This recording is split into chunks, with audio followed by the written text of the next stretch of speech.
Okay, good evening, good evening, good evening, good evening, everyone. This is Chief Kalanago Flying Eagle. I'm here with another build. We're doing part 3 this evening in regards to the curse of Ham, dealing with Canaan. Let me just turn down this volume. Give me 1 second, please. Dealing with the curse of Canaan, Ham, aka whichever way you want to look at it.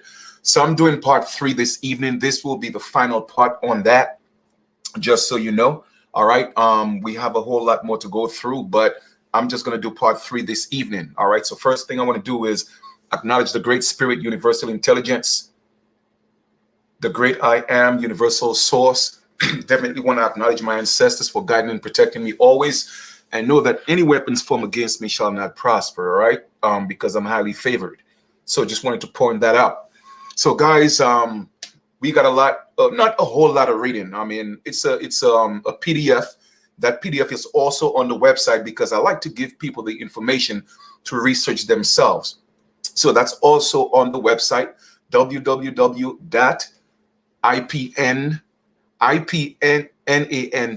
All right, that's in the library section. And I want to give thanks to give me 1 second, please. I just want to do a quick acknowledgement. Because I have to acknowledge people that's that's looking out, because they appreciate the all the work that's being put in. It doesn't mean that others aren't appreciating it, but I definitely got to shout out. Let me see who is that. I want to shout out, Stockdale 574. Stockdale 574. I appreciate your contribution via Cash App. I appreciate that. So just wanted to say thank you. Make that acknowledgement. All right. Once again, that information is on the website, and we are gonna go straight into the website, get into that. All right. So let's get into this. So this is part 3, the curse of Canaan in regards to the black race. Now, in tonight's lesson, I'm going to point out a few things. Also, I'm going to reveal who the actual Canaanites are and who were the cursed people. Now, just for the record, when I was doing part 1 and 2, there were actually 1 or 2 people that was actually on the live, I'm making the case that Ham wasn't the one who was cursed. All right. Just so you were correct. I just didn't want to go ahead of myself. All right. It was only Canaan and not Ham. So you were absolutely correct. All right. And the whole purpose of all this, again, is to show that the corruption of Christianity that was brought into the Americas to enslave people. You feel me? So that was the basis and foundation of part 1 and 2. Now I'm going into some documents that will reveal what it was supposed to be. All right, from different scholars, with not so much of a biased perspective. Okay, given the true interpretation or what they think was the true interpretation of what was being related to in regards to a curse. All right, so we'll definitely deal with that this evening. So let me go to the website, and we're gonna pull up this document. Give me 1 second. Let me share my screen. It's about 138 pages. We'll get the gist of what we need to, I would say, within at least 100 pages. So we got some reading to do. All right. So let's get into this. Hold on. Why is my YouTube showing like this? Give me 1 second here, man. All right, cool. We good. All right, then. Okay. All right. Share my screen and go to library. So when you go to the website, you go to the library, and that document is right on the page. Okay. It's right there. You can't miss it. It's at the bottom of the book that we were reading from yesterday. All right, in part 1 and 2. And this, of course, is called, you know what, let me pull this up real quick. Let me just pull up the PDF. Give me 1 second. Instead of reading here, I'm just going to download the PDF and do it from here instead. I think I'll have more control doing it that way. But it's on the website, okay?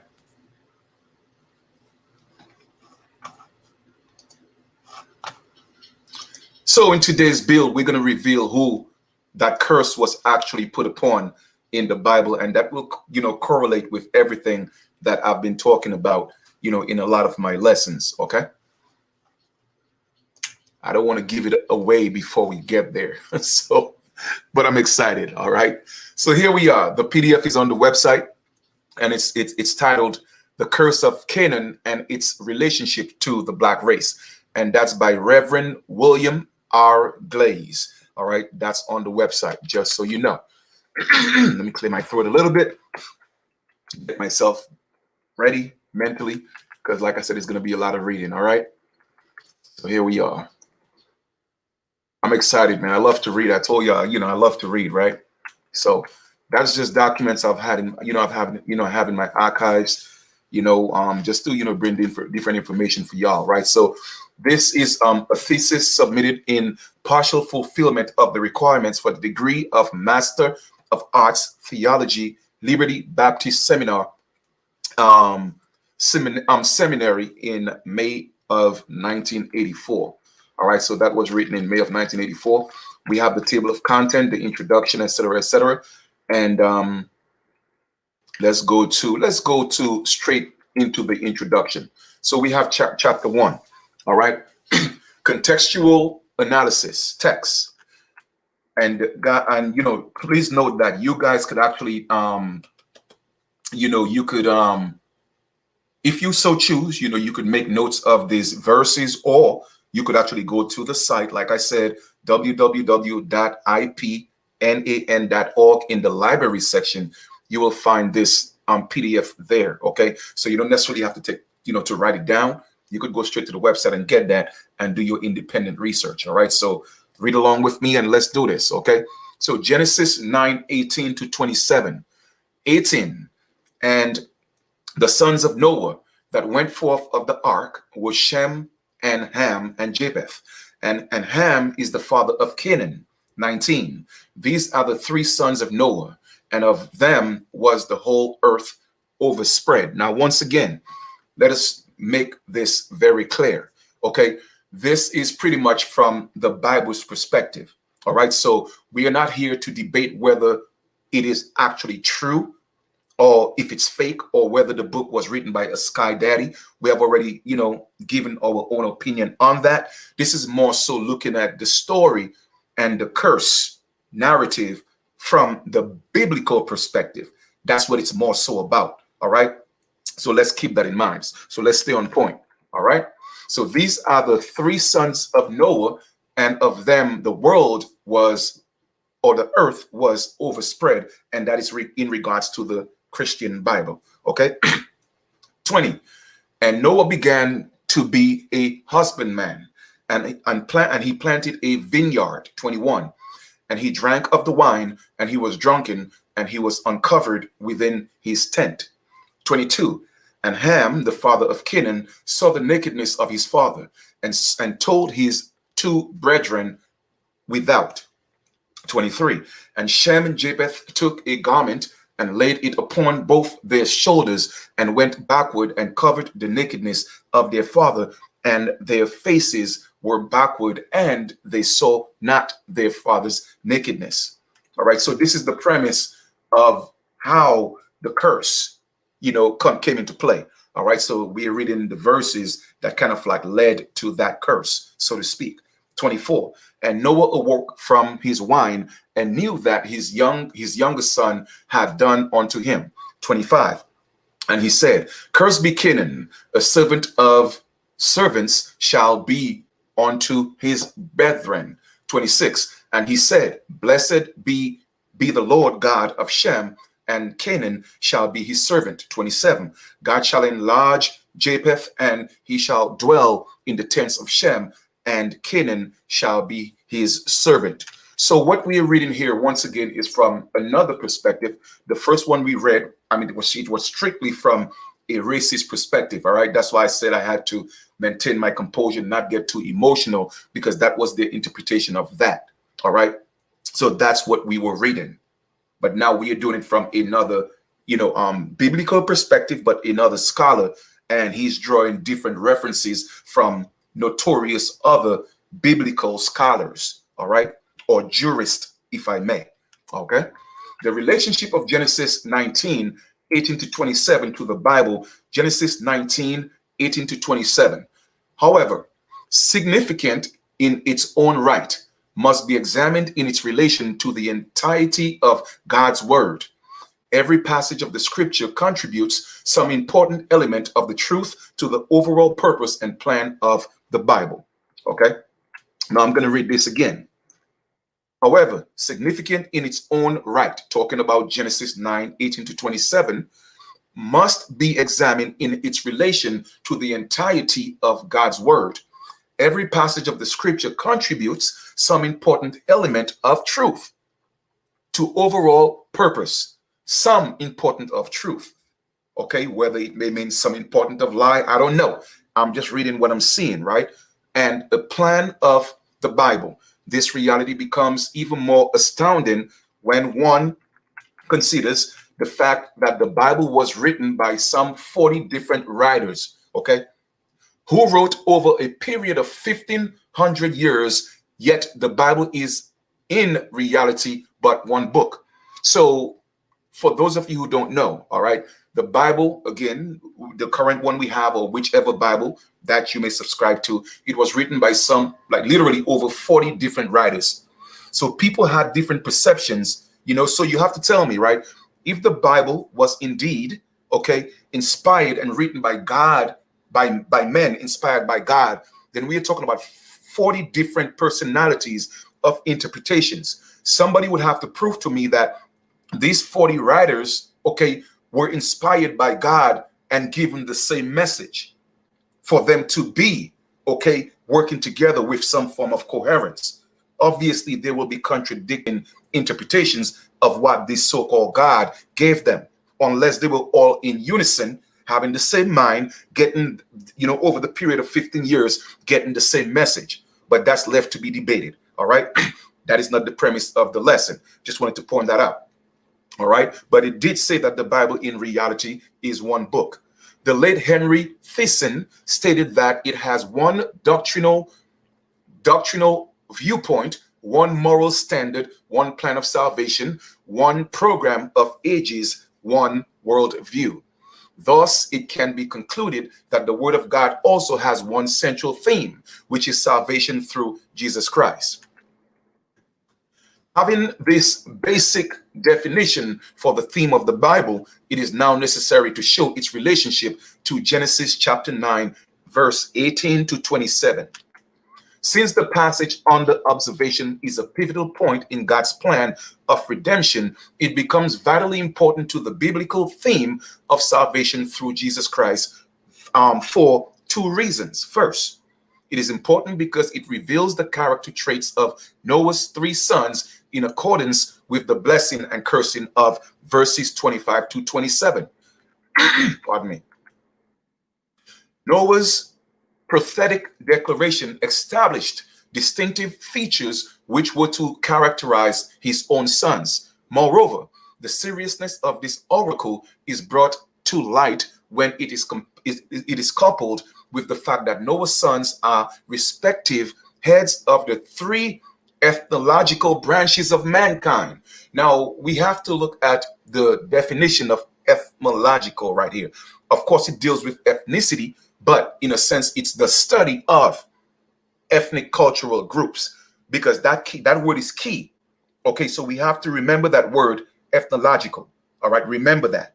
It's a study of cultures when it deals to ethnicity. All right, please keep that in mind. All right, now, thus they stood at the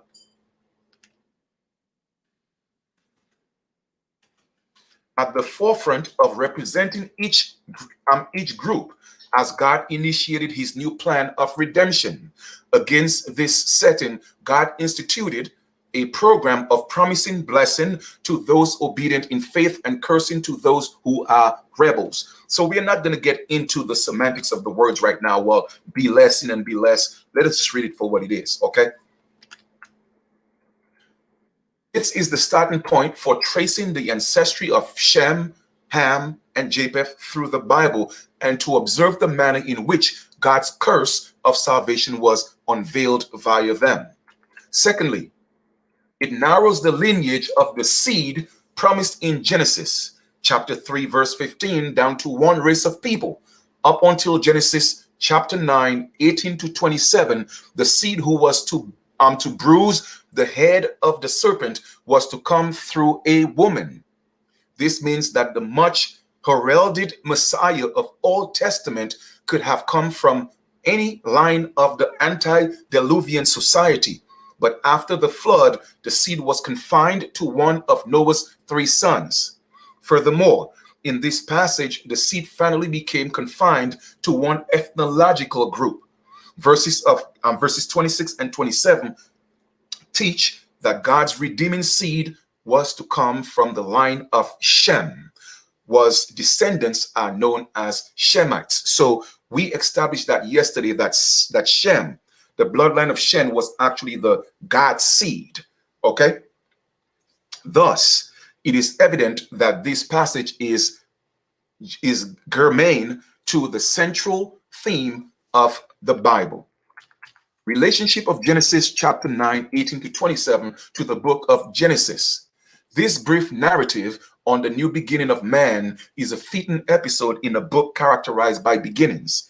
Even the Hebrew title, and they're given the actual, way it is written in the original Hebrew version, all right?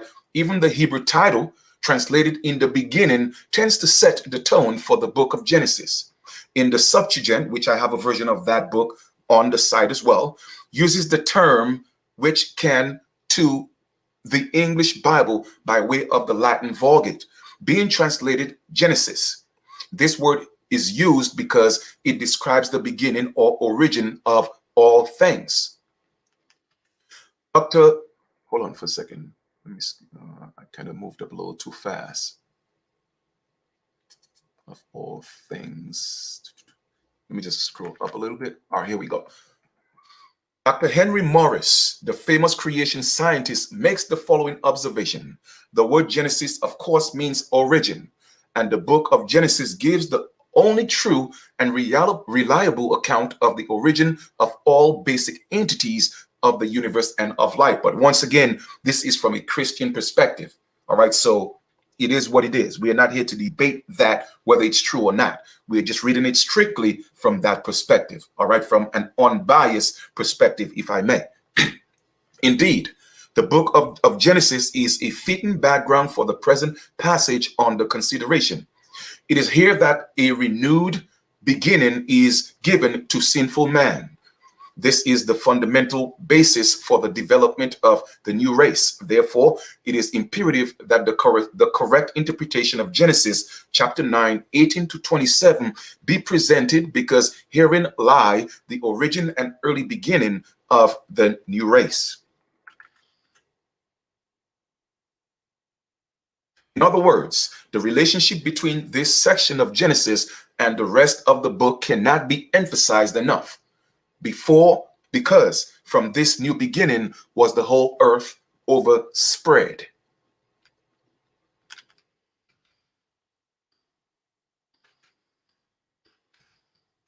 Critics holding to the Deuteronomy hypothesis theory view these verses as unification of two separate documents.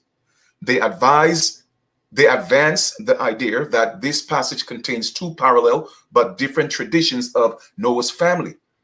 It is argued that verses 18 and 19 form one tradition which supplies the information concerning Noah's three sons, Shem, Ham, and Japeth, who are progenitors of the earth. And the verses 20 and 27 form the other tradition giving the account of Noah's drunkenness, which resulted in the subsequent cursing and blessing of his sons, Shem, Japeth, and Canaan. Advocates of this theory believe that verses 18 and 27 in their present state have been altered for the sake of coercion.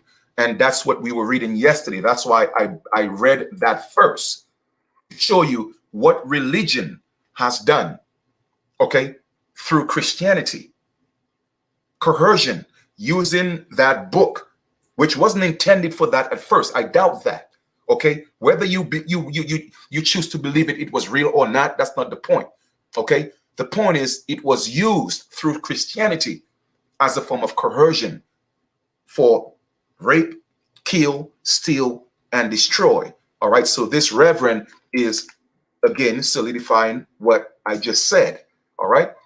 These scholars assert that the phrases, and that's written in Hebrew, and Ham is the father of verse 18, and Ham, the father of in verse 22, are the work of a redactor trying to harmonize these two separate traditions by equating Ham in one with Canaan in the other. In other words, he's saying that the people who have written, okay, the current Bibles that you're reading, they are redactors. In other words, they took out certain information and input, you know what I'm saying, different information to give it what they feel they wanted to, for their own benefit, so to speak, right? And as you can see, that's quite evident through slavery, right? In short, those oppose This view suggests three different hands involved in writing this passage, two individual writers behind each document and a redactor who harmonize this passage. They thereby deny Mosaic authority. Despite the sophisticated analysis by the higher critics, the fact remains that Moses wrote Genesis 9, chapter 9, verse 18 to 27. Not only did he write this section, but also the entire book of Genesis. This is verified by the Lord in Luke 24, verse 27 and 44. In these verses, Jesus revealed to the two travelers on Emmaus Road and to his disciples in Jerusalem that he was the fulfillment of all the verse in the Old Testament, speaking of the Messiah, beginning at Moses in Genesis and ending with the prophets Malachi. In addition to this confirmation by Christ, the testimony of Jewish tradition and the witness of the church fathers also ascribe to the first book of Pentateuch to Moses. So then, the question is not, did Moses write Genesis 9, 18, 27, but how did he write it? That is the question.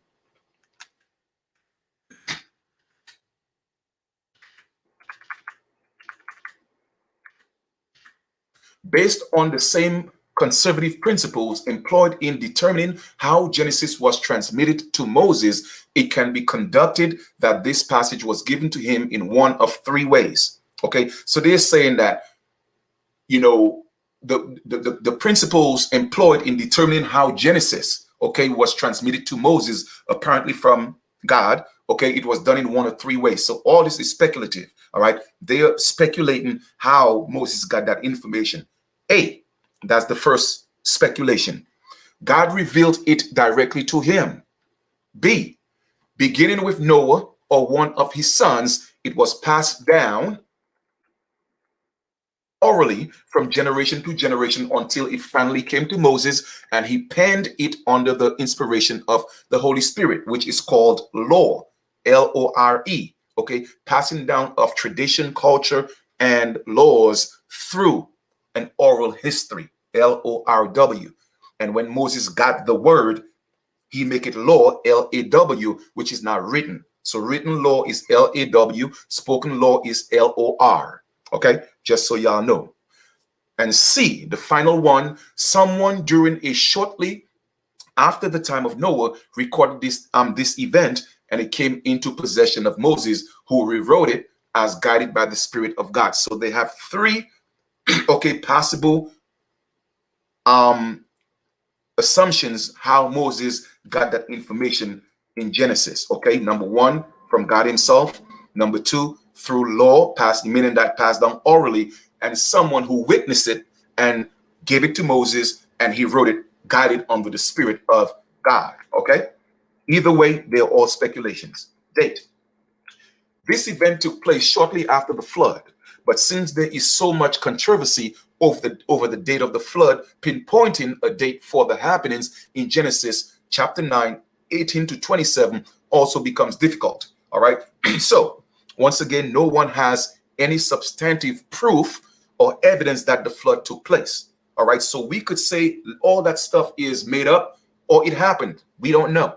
All right, but no one has a precise date could pinpoint the flood. All right, now to illustrate this dilemma, consider the fact that the suggestions for the date of the flood range from before 100,000 BC to 3,835 BC.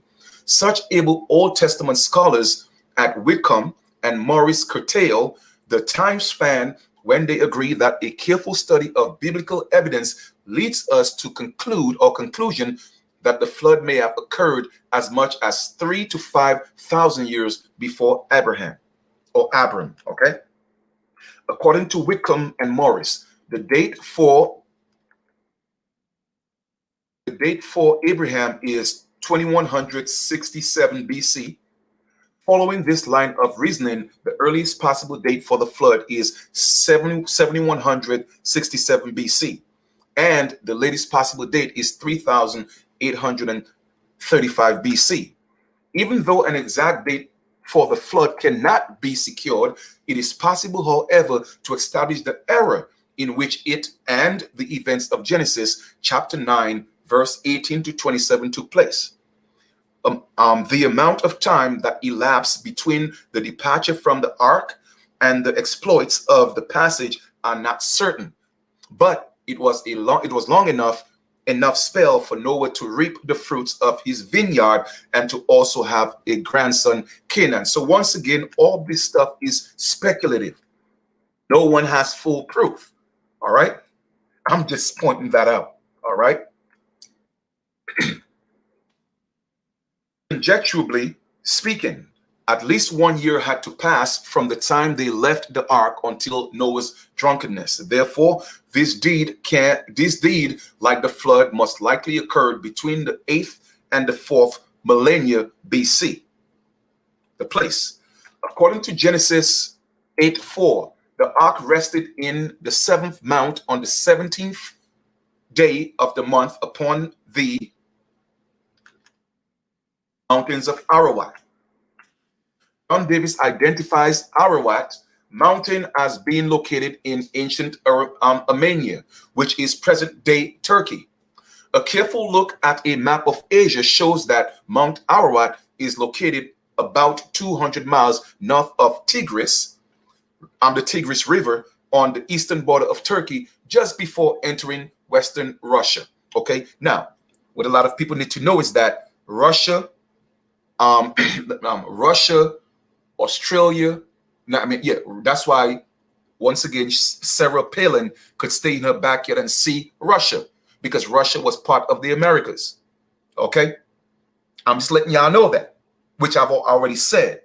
All right, so let's put two and two together. All right, so the world, as it were, is not the world as it is today, even here in the United States, just so y'all know. Okay, Russia was part of the Americas. As a matter of fact, you could literally, from Alaska, okay, from Alaska, you could drive into Russia through border patrol the same way you could drive from Mexico into the United States. I want anybody to prove me wrong on that. That's why Sarah Palin said she could stay in her backyard and see Russia, and people was making fun of her like she's stupid. All right, but they don't want you to know the truth. That is indeed a fact. All right, now I'm not saying that Mount Ararat was part of the Americas. By no means I'm saying that, but they mentioned Western Russia, and I'm just letting you know Russia was part of the Americas. All right, I'll just leave it as that. This is the place where the ark came to rest after the flood. It is also the place where Noah's family made their grand exit. All probability, from the time of their departure out of the ark until the events of Genesis chapter 9, 18 to 27, they probably did not travel very far. This means that somewhere near the Ararat mountains was the settings for the deeds of this passage.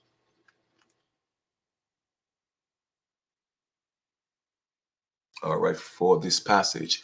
It is also interesting to note that according to tradition, Noah's grave and Noah's vineyard are located in the foothills of the Ararat mountains. Background. Genesis 9, 18 to 27 acts as a connecting bridge between the two significant Old Testament expositions. It bridges together the Noahic covenant and the table of nations. The former is the ordinance, regulations, and promises for the new race, while the latter is an outline dispersion of the primogenitors of the new race. Both of these notable passages are connected by this brief but ever-lightening narrative. Thus, the immediate recipients of the Noahic covenant are inseparably connected to the table of nations by this short historical interlude. And that's why in this day and age, nationality is important, because in biblical times, families became nations. All right. So black is not a nation. You feel me? But anyway, we'll get into that another time. Okay. Now the purpose.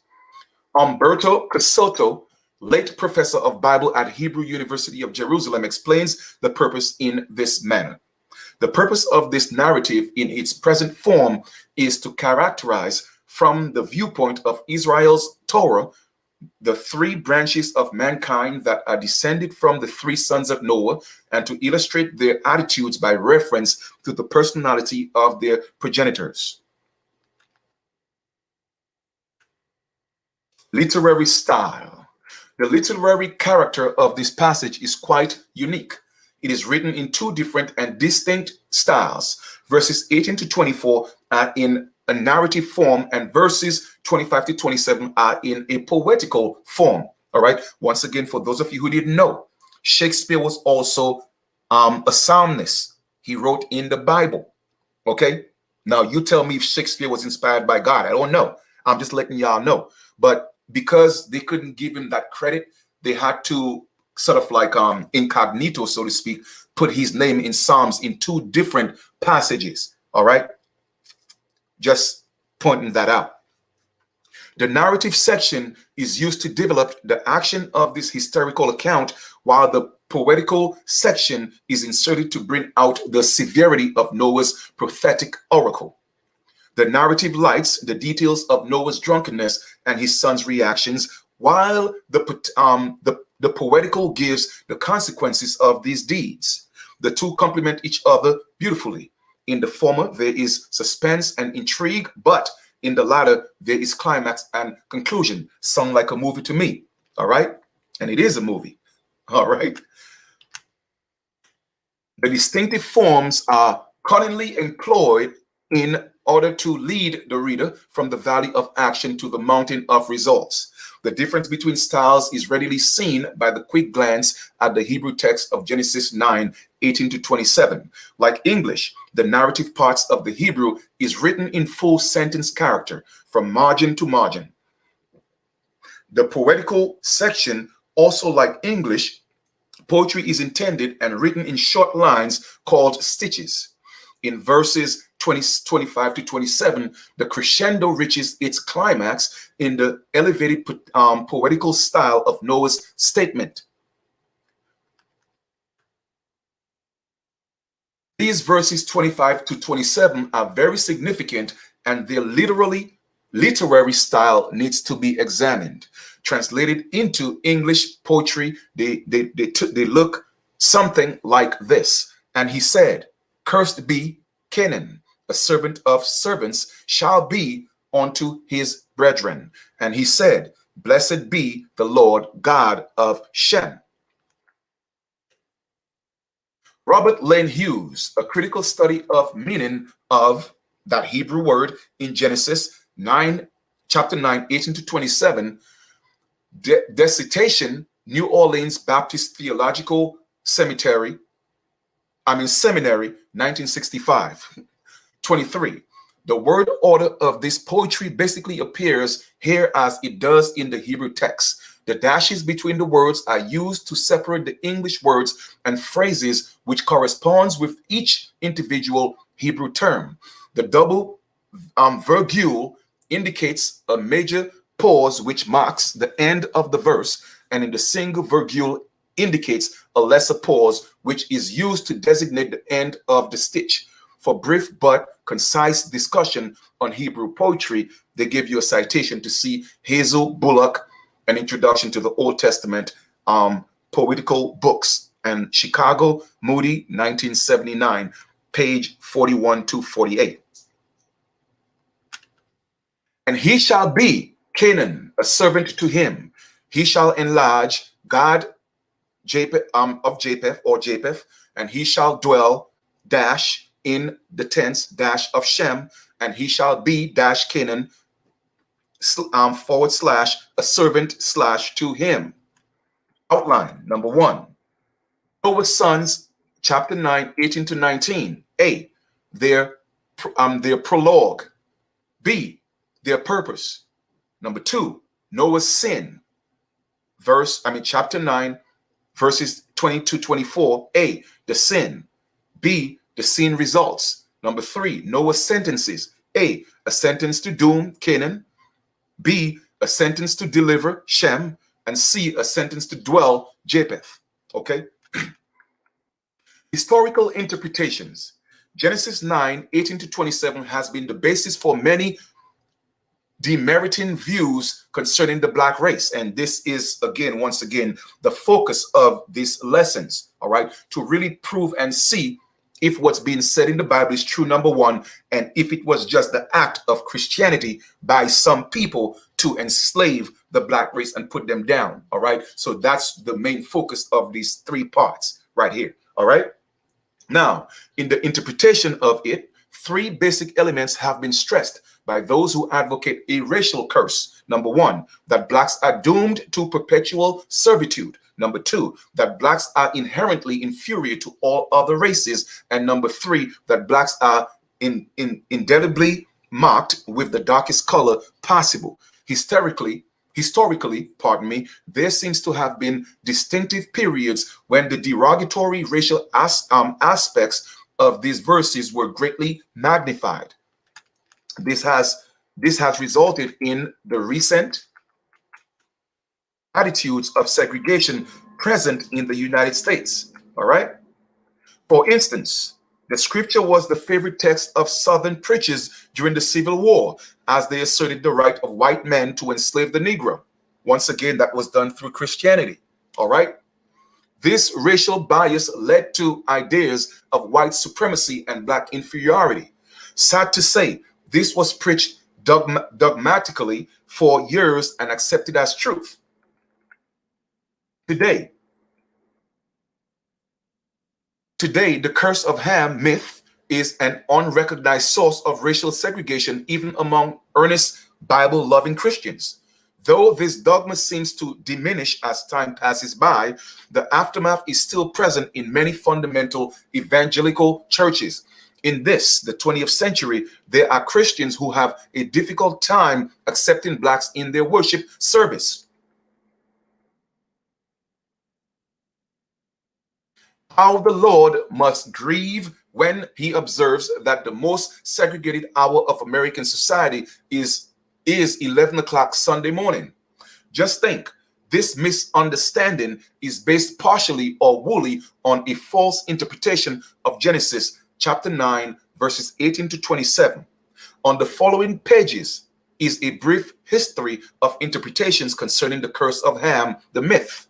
This survey examines the uses of Genesis chapter 9, verses 18 to 27 in light of the theological implications regarding black people. The purpose is to show how this passage has been interpreted in the past, in order that it might be helpful in understanding biased attitudes today. Genesis 9:25, and he said, "Cursed be Canaan, a servant of servants shall he be unto his brethren." This verse, in its present state, is void of any racial connotations. Also notice that Canaan is the one cursed and not Ham. So just to reiterate, those of you who were saying yesterday and the day before in the lesson that Ham wasn't the one who was cursed, was Canaan, you were absolutely correct. I knew I was doing part 3, so I didn't want to give that away. All right, so I was just reading strictly from the context of the book that this racist author was pointing out his own interpretation. So you guys were absolutely correct. All right, and thank you for pointing that out. Okay, it wasn't Ham that was cursed, it was Canaan. Okay, now, did I just read that? Let me see. The verse, its present state is void of racial connotations, and also notice that Canaan is the one that was cursed, not Ham, right? The Old Testament is silent in regard to any kind of racial curse stemming from Genesis 9:25. In over 2,000 years of written history, there is no mention of a curse or a fulfillment of a curse upon Ethiopia. All right. Surely, if the Lord placed a curse upon blacks, the Old Testament would have mentioned it or shown the fulfillment of it, as was done in the case of the Canaanites. Okay. Hosea chapter 9, 23 and 27. And we're talking about verses here. Okay. Chapter 9, verse 23 and 27. The fact that the scripture are silent on this subject means that the curse was free from racial overtones. Jewish legends. Perhaps the first known allusion to a racial curse is found in Lewis Ginsburg book, The Legends of the Jews. He records the following tradition describing the physical traits of those being the curse. The descendants of Ham through Canaan therefore have red eyes because Ham looked upon the nakedness of his father. They have misshapen lips because Ham spoke with his lips to his brothers about the unseemly condition of his father. They have twisted curly hair because Ham turned and twisted his head round to see the nakedness of his father. And they go about naked because Ham did not cover the nakedness of his father. Thus, he was requited for it in a way of God to mete out the punishment measure for that curse, supposedly. Just how far back in history this legend is to be traced is unknown or is uncertain, but it is certain that some Jews believed in a curse from Genesis chapter 9, chapter 9, verse 25, carrying racial overtones.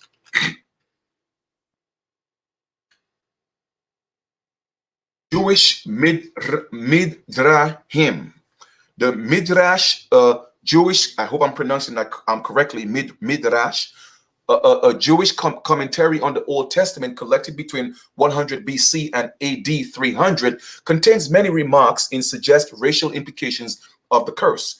Rabbi Huna, in directing Noah's statement to Ham, made it read, "You have prevented me from doing something in the dark. Therefore, your seed will be ugly and dark-skinned." Rabbi Hia commenting on the deed of Ham and his consequences said, "Ham and the dog copulated in the ark. Therefore, Ham came forth black-skinned, while the dog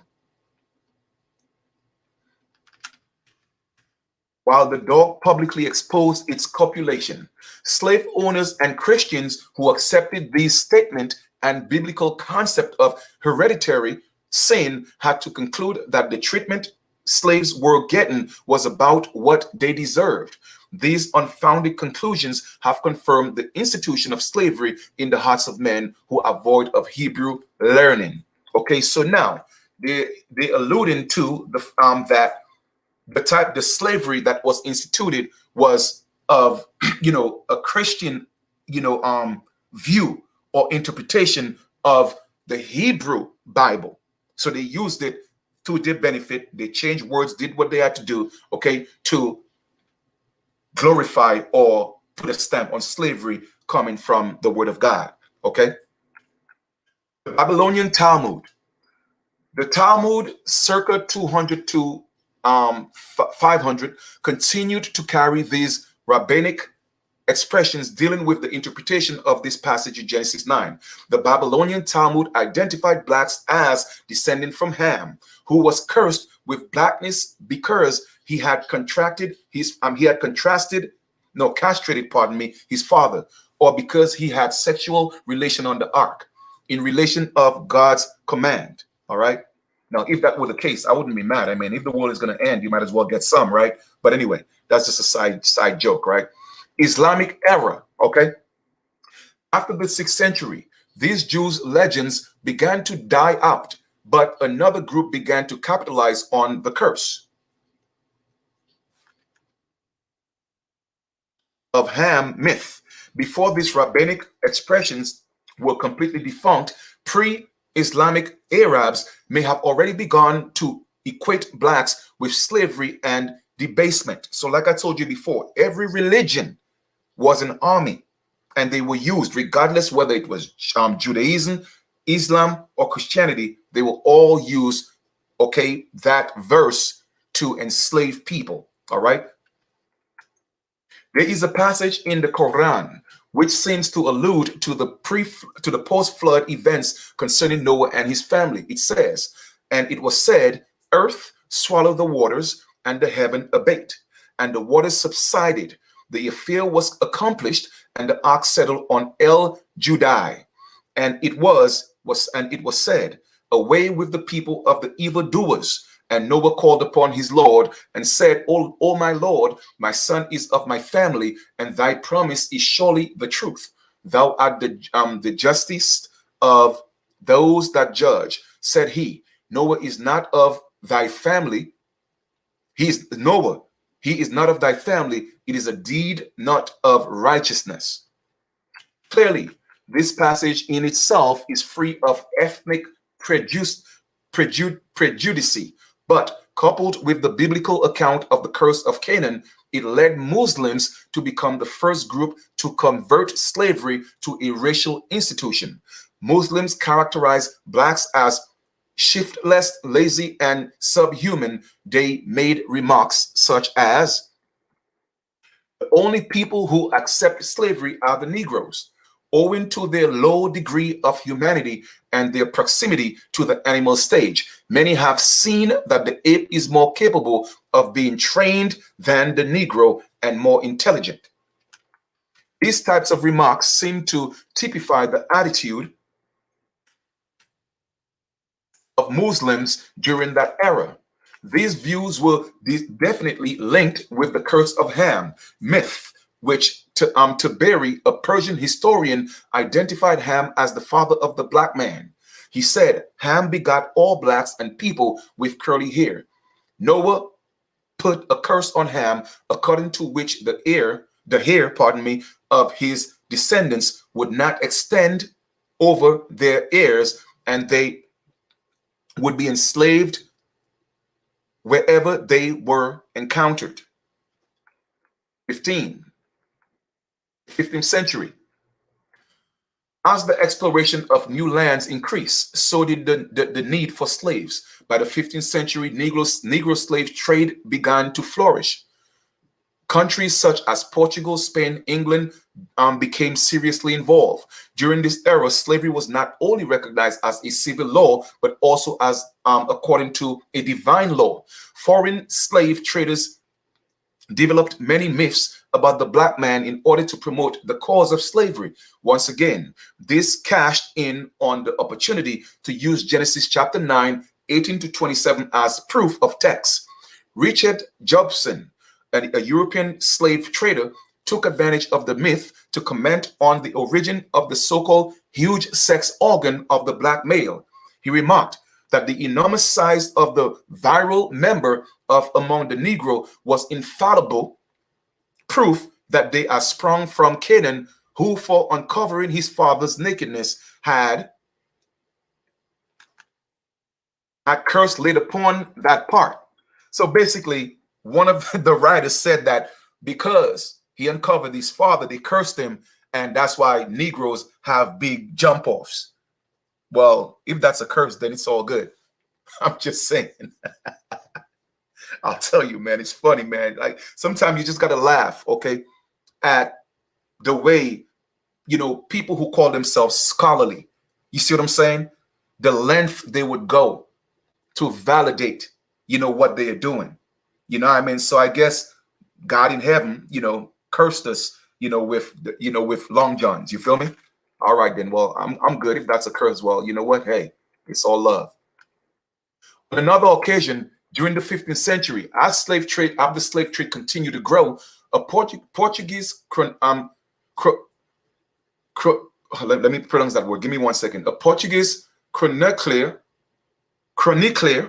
made the report to Prince Henry the Navigator concerning a slave deal.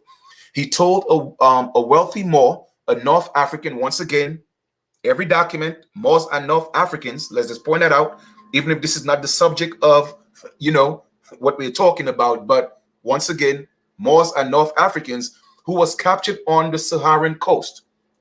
The Moor, with the aid of an interpreter, propositioned that if he was set free, a ransom would be paid in black Moors. Okay, remember, black Moors and Moors are different. They're two different people. Okay, black Moors were from Britain.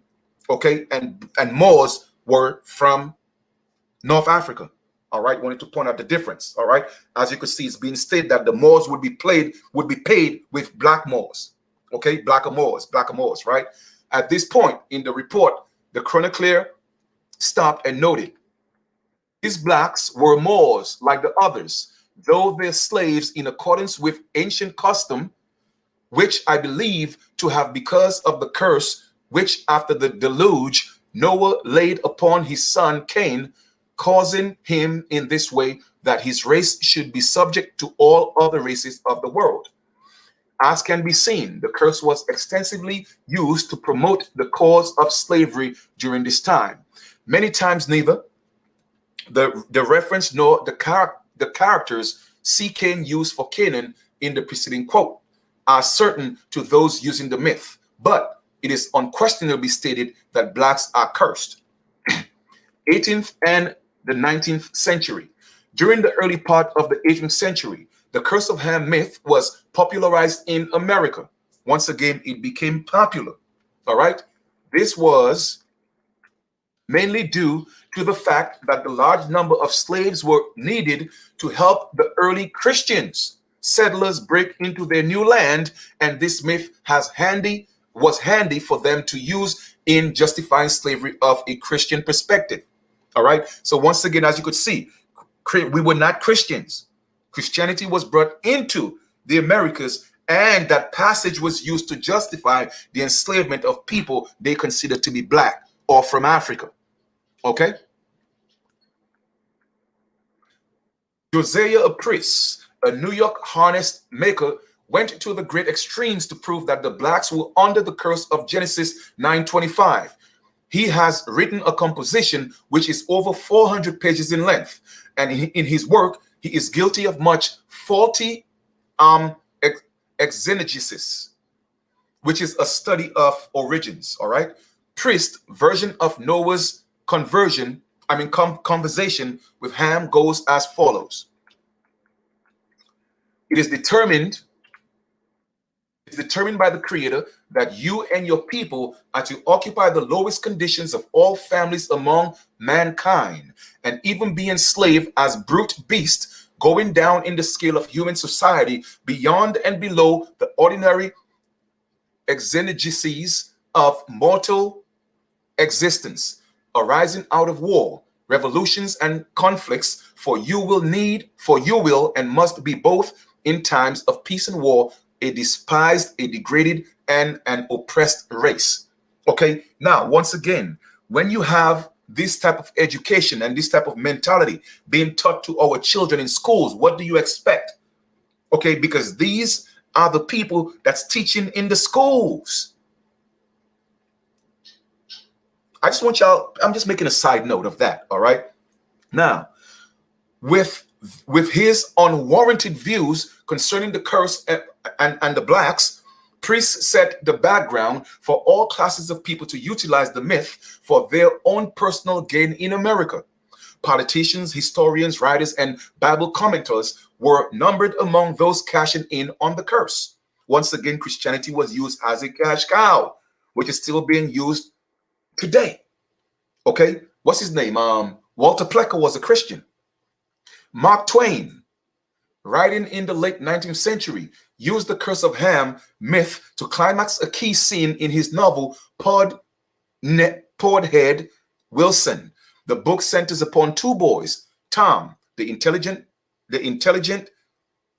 mate, offspring of a white master, and his slave Roxana, who was 1/16 black. I don't know what that means, how they end up measuring that, but 1/16 black. And Chambers, the legitimate son of the white slave master. One day, while these infants were in their cribs, Rosanna seized an opportune moment to switch them. As a result of this, Chambers, the rightful son, grew up as a slave and was treated as an inferior citizen, while Tom, the illegitimate son, enjoyed the good life. He ate the finest food, went to the best schools, and was taught that he was superior to the blacks. But one day, Tom experienced a culture shock. He found out that he was really black. After this, his entire lifestyle was changed.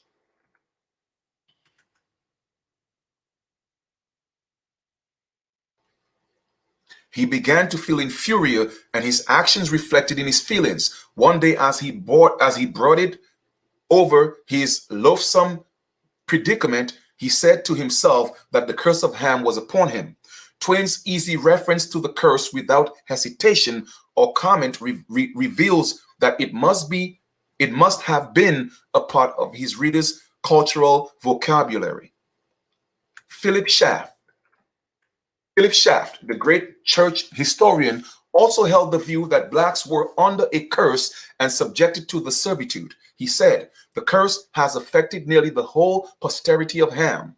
It is simply a fact which no one can deny, that the Negro to this day is a servant in our own midst.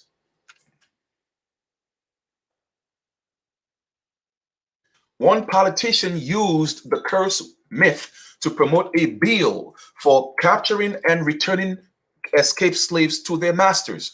In 1818, William Smith, a senator from South Carolina, lobbied on the grounds that the African race are the descendants of Canaan and have been the slaves of various nations and are still expediting in bondage the curse upon themselves and their progenitors.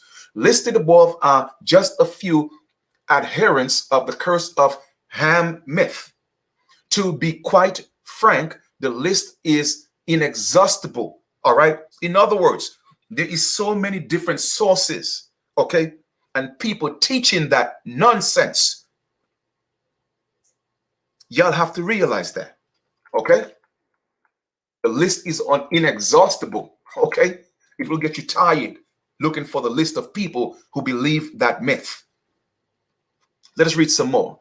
There were many men during this era from all walks of life who advocated to this fable. Bible commentators. Many Bible commentators have also fallen into the same arena of false interpretations of Genesis 9:18 to 27, as have the individuals mentioned previously. Now, when I get to a certain point, it's going to be left for debate whether it was done through a misinterpretation or was it done intentionally. And I'm going to prove to you that it was done intentionally. So I'm just giving you guys something to look forward to. All right. So just stay excited. Let's get into this. When commentators make this mistake it becomes a serious problem, because laymen put a great deal of faith and trust in them for correct information. And a layman is basically a common man. All right. That's not much of an intellect. All right. So the majority of the population, they're considered laymen.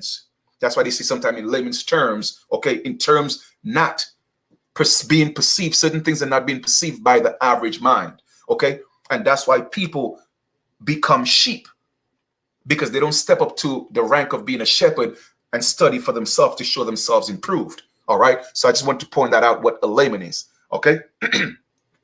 Any information they give relating to the biblical evidence for a curse upon blacks raises the issue of the Negro slavery from the area of interpretive judgment to the area of validation for the trustworthiness of Scripture itself.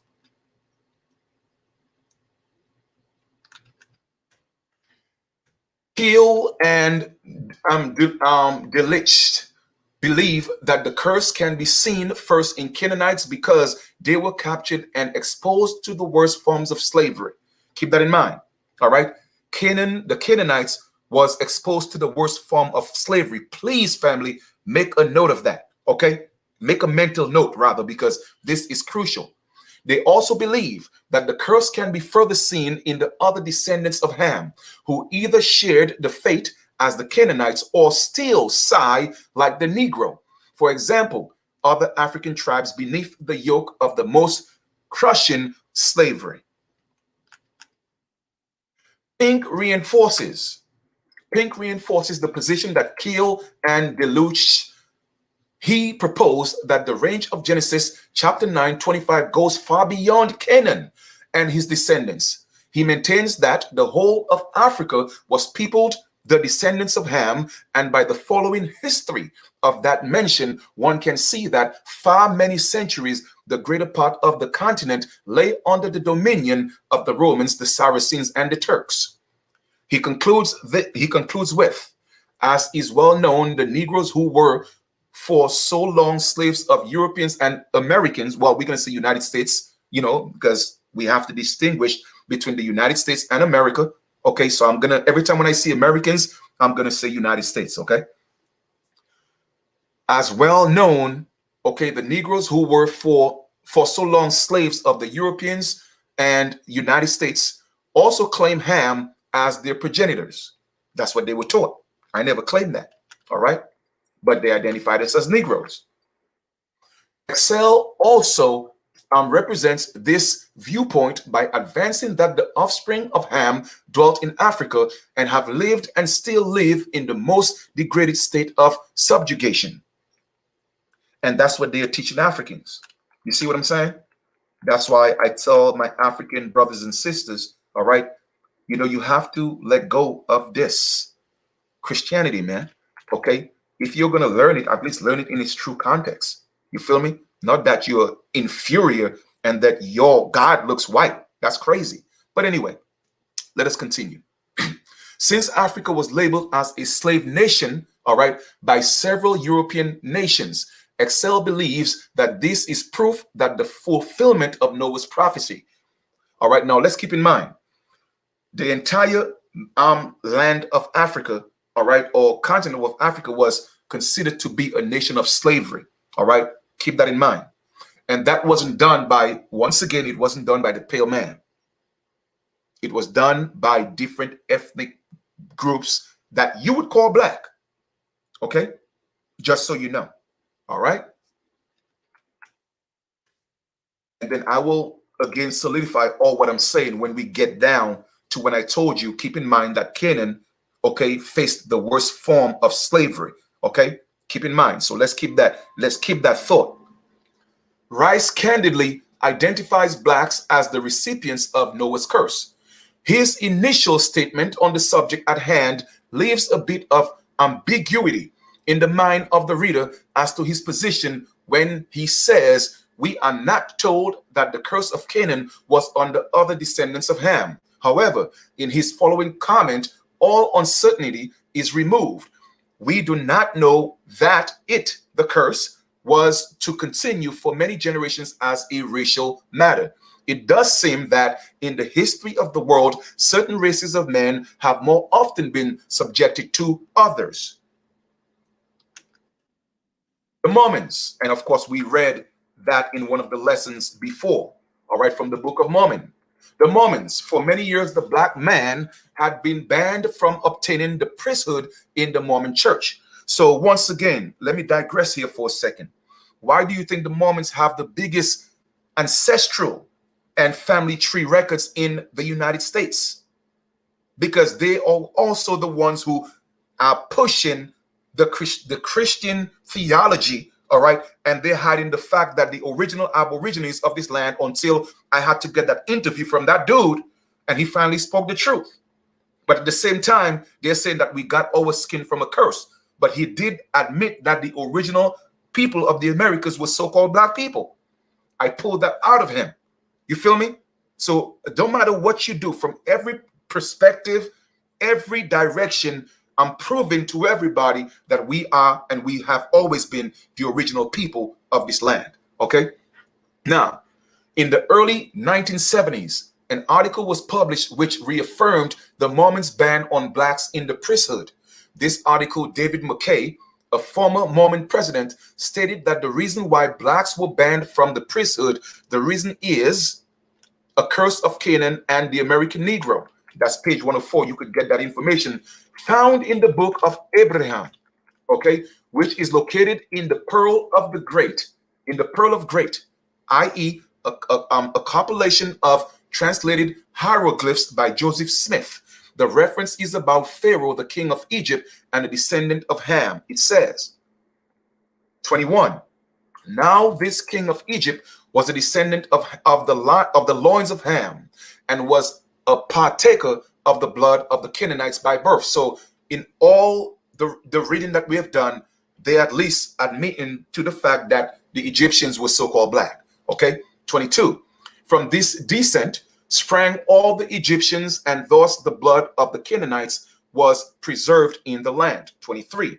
The land of Egypt being first discovered by a woman who was the daughter of Ham and the daughter of Egyptus, with which in Chaldean signifies Egypt, which signifies that which is forbidden. 24, which this woman discovered the land, it was underwater, who afterwards settled her sons in it, and thus from Ham sprang that race which preserved the curse in the land. The following verses praise Pharaoh, the grandson of Ham, for establishing the first government, for being the righteous man, and for judging the people in a wise manner. Nevertheless, Pharaoh was assured that because he was a descendant of Ham, he was cursed, as pertaining to the priesthood, volume 26, or verse 26, pardon me. In verse 27, the reason is rested or restated why Pharaoh could not be in the priesthood. And that's the Mormons saying that, right? Now, Pharaoh being of that Ham's lineage, by which he could not have the right of priesthood. McKay acknowledges that the preceding verses are clear references to banning blacks from the priesthood due to the curse of Ham. Let's go into more recent views. To find strong vocal adherents of this myth today is exception more than the rule. But sad to say, there are still some around. From personal conversations, this writer has come into contact with several individuals who know Christians that still hold firmly to this myth. For example, while talking to a student at Liberty Baptist College from South Africa, the author learned that this myth is still widely accepted among white Christians in Africa. That's why their Jesus is white, because that's what they've been taught. Okay? Also, conversation with an American student revealed that still had some close friends who believed blacks were cursed according to Genesis chapter 9, verse 25. And I still see it here today in the Americas. I go to people's homes. I have some friends, I go to their homes, and they have white Jesus on their walls. Okay, so just letting you know, the same thing is happening here as well.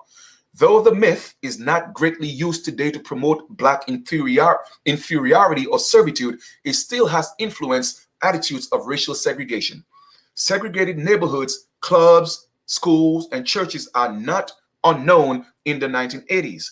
Also, attitudes of superiority, even among Christians, are still prevalent in today's society. It all stems from the curse myth.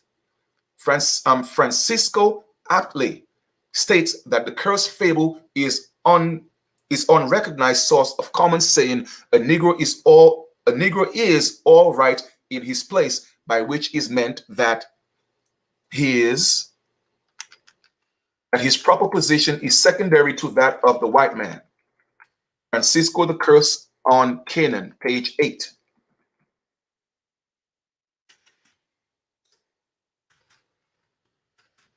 Chapter 2. Noah's sons. The chronology listing for Noah's sons. This passage begins with a reference to the sons of Noah. His sons are always listed in the order of Shem, Ham, and Japeth. Genesis 5:32, Genesis 6:10, Genesis 7:13, Genesis 9:18, and Genesis 10:1. There have been three basic conjectures presented to explain the purpose behind using this chronological order. The first theory, once again, their theories, states that the order is based on birthright inheritance. Bush represents this viewpoint by advising that even though Japeth was undeniably the oldest, Shem is usually mentioned first because the birthright was conferred upon him. The next view maintains that the order of mention corresponds with the ages of Noah's three sons. Leopold holds to this view that he says there can hardly be any doubt about it that these are mentioned in the order of their age, Shem being the oldest. While either of these may be correct, the safest theory, and the one which the present writer accepts, is that it is not certain as to what chronological order actually it applies. So once again, family, all this is speculative, all right? Just so you know. So no one knows for certain. This argument is based on silence. Quite often in the Old Testament, example, Genesis 25 to verse 24, chapter 29, 32 to 40. 24, chapter 49, 1 to 28, Hosea chapter 1, 1 to 9. The order of mention is stated in the text. Since the Bible nowhere states the formula underlying the present listing of Noah's sons, any answer given is just speculatory, like I said. The meaning of the names. Frequently in the Bible, the names given to individuals revealed some personal characteristic, some incident connected with the birth, some hope or wish or prayer of the parent. As a result of this, the child often personified the name for the parent's sake, felt like a personal vow, and made his life an effort to realize that. Okay? Thus, the names of each one of Noah's sons had a special affiliation to its bearer. The Hebrew word for Shem is, and you have the word right here in Hebrew, and they will give you the meaning, literally name. Okay, that's what it means, name. Bush notes that Shem's name doubtless points to the circumstances of his superiority, distinction over his brethren, especially from him being the progenitor of him who inherits a name that is above every other name. Okay, so Shem, he means in Hebrew just means name. Okay, but it signifies his superiority and his distinction because the savior of mankind had to come through his bloodline. All right, so we just had to establish that. All right, Japeth means wide-faced. Okay, extensive, spacious. He was given this name because his seed inhabited much of the earth. Okay, so Japeth means wide face. His seed inhabited the majority of the earth. The meaning of Ham name has been the subject of no little controversy. Advocates of the curse of Ham myth say that the word Ham means black. Josiah Priest states that the word not only signifies black in its literal sense, but pointed to the very disposition of the mind.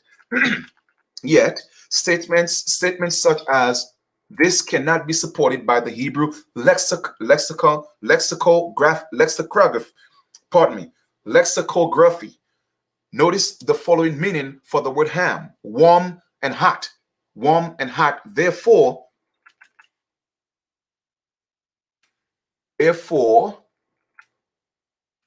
in the lexicons, taking a scholarly approach to the word analysis, the word Ham can never be found to mean black. Okay, so the linguists, okay, the experts of the Hebrew language are telling you that the word Ham never meant black. And once again, a lot of you guys that pointed that out in the lesson, part 1 and part 2, you are absolutely correct. But I just didn't want to ruin the surprise. I was reading strictly from the context of that book. All right. So Ham in Hebrew, the true interpretation just meant warm or hot. Okay. It doesn't mean black. All right. Most likely the word is used signify Ham's temper. Okay. Meaning that he had a warm temper, a hot temper. All right. If they're talking about personality. All right.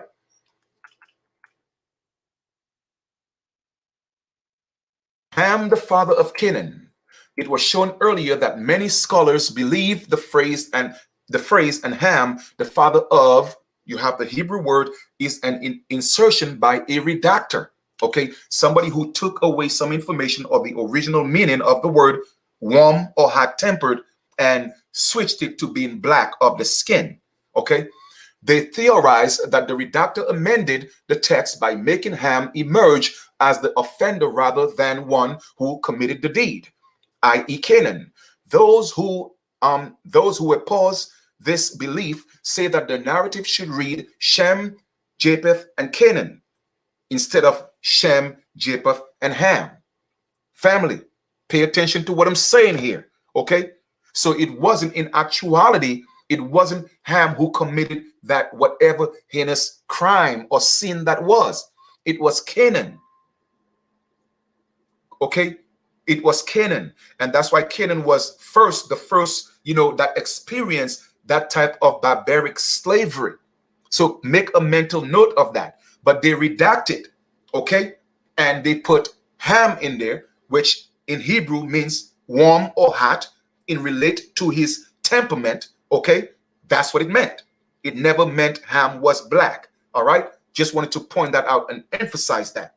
Now, but in order to accept this view, one would have to explain away the passage of scripture, i.e., example, Genesis 5:23, or Genesis 6:10, or Genesis 7:13, or Genesis 9:18, and Genesis 10:1, which clearly identify three sons of Noah.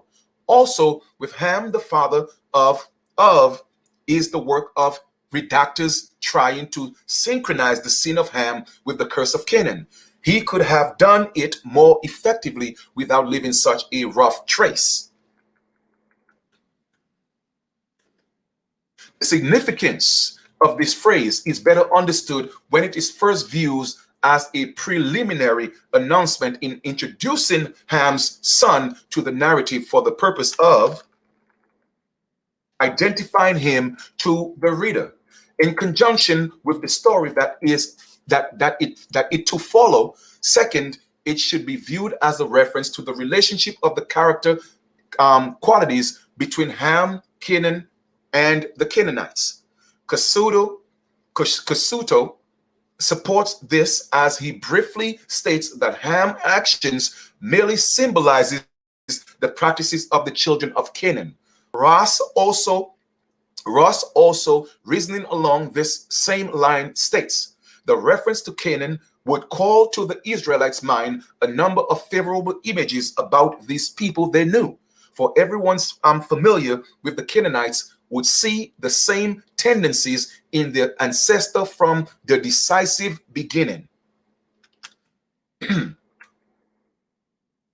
Outside of these two views, this phrase, the father of Canaan, can have no other meaning. Shem, Ham, Japeth populated the earth. The traditional position among the Bible scholars has been that every person born after the flood is a descendant of either Shem, Ham, or Japeth. Pardon me. But since liberal scholars deny a universal flood, they advanced the theory that there were individuals which endured the flood, who did not stem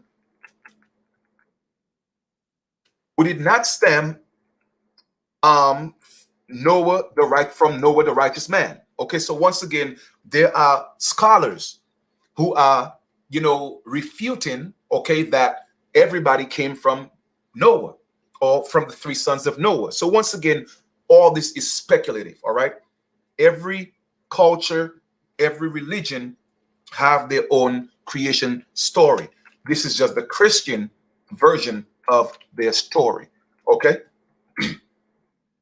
Doesn't mean it's fake, doesn't mean it's true. I'm just saying it is all theory, all right? Noah was a man who found grace in the eyes of the Lord. Genesis 6:8. He kept himself pure in a society of wickedness and perversion. On the basis of Noah's righteousness, God used him to preserve the seed of the human race. Unfortunately, this passage indicates a drastic change in Noah's behavior.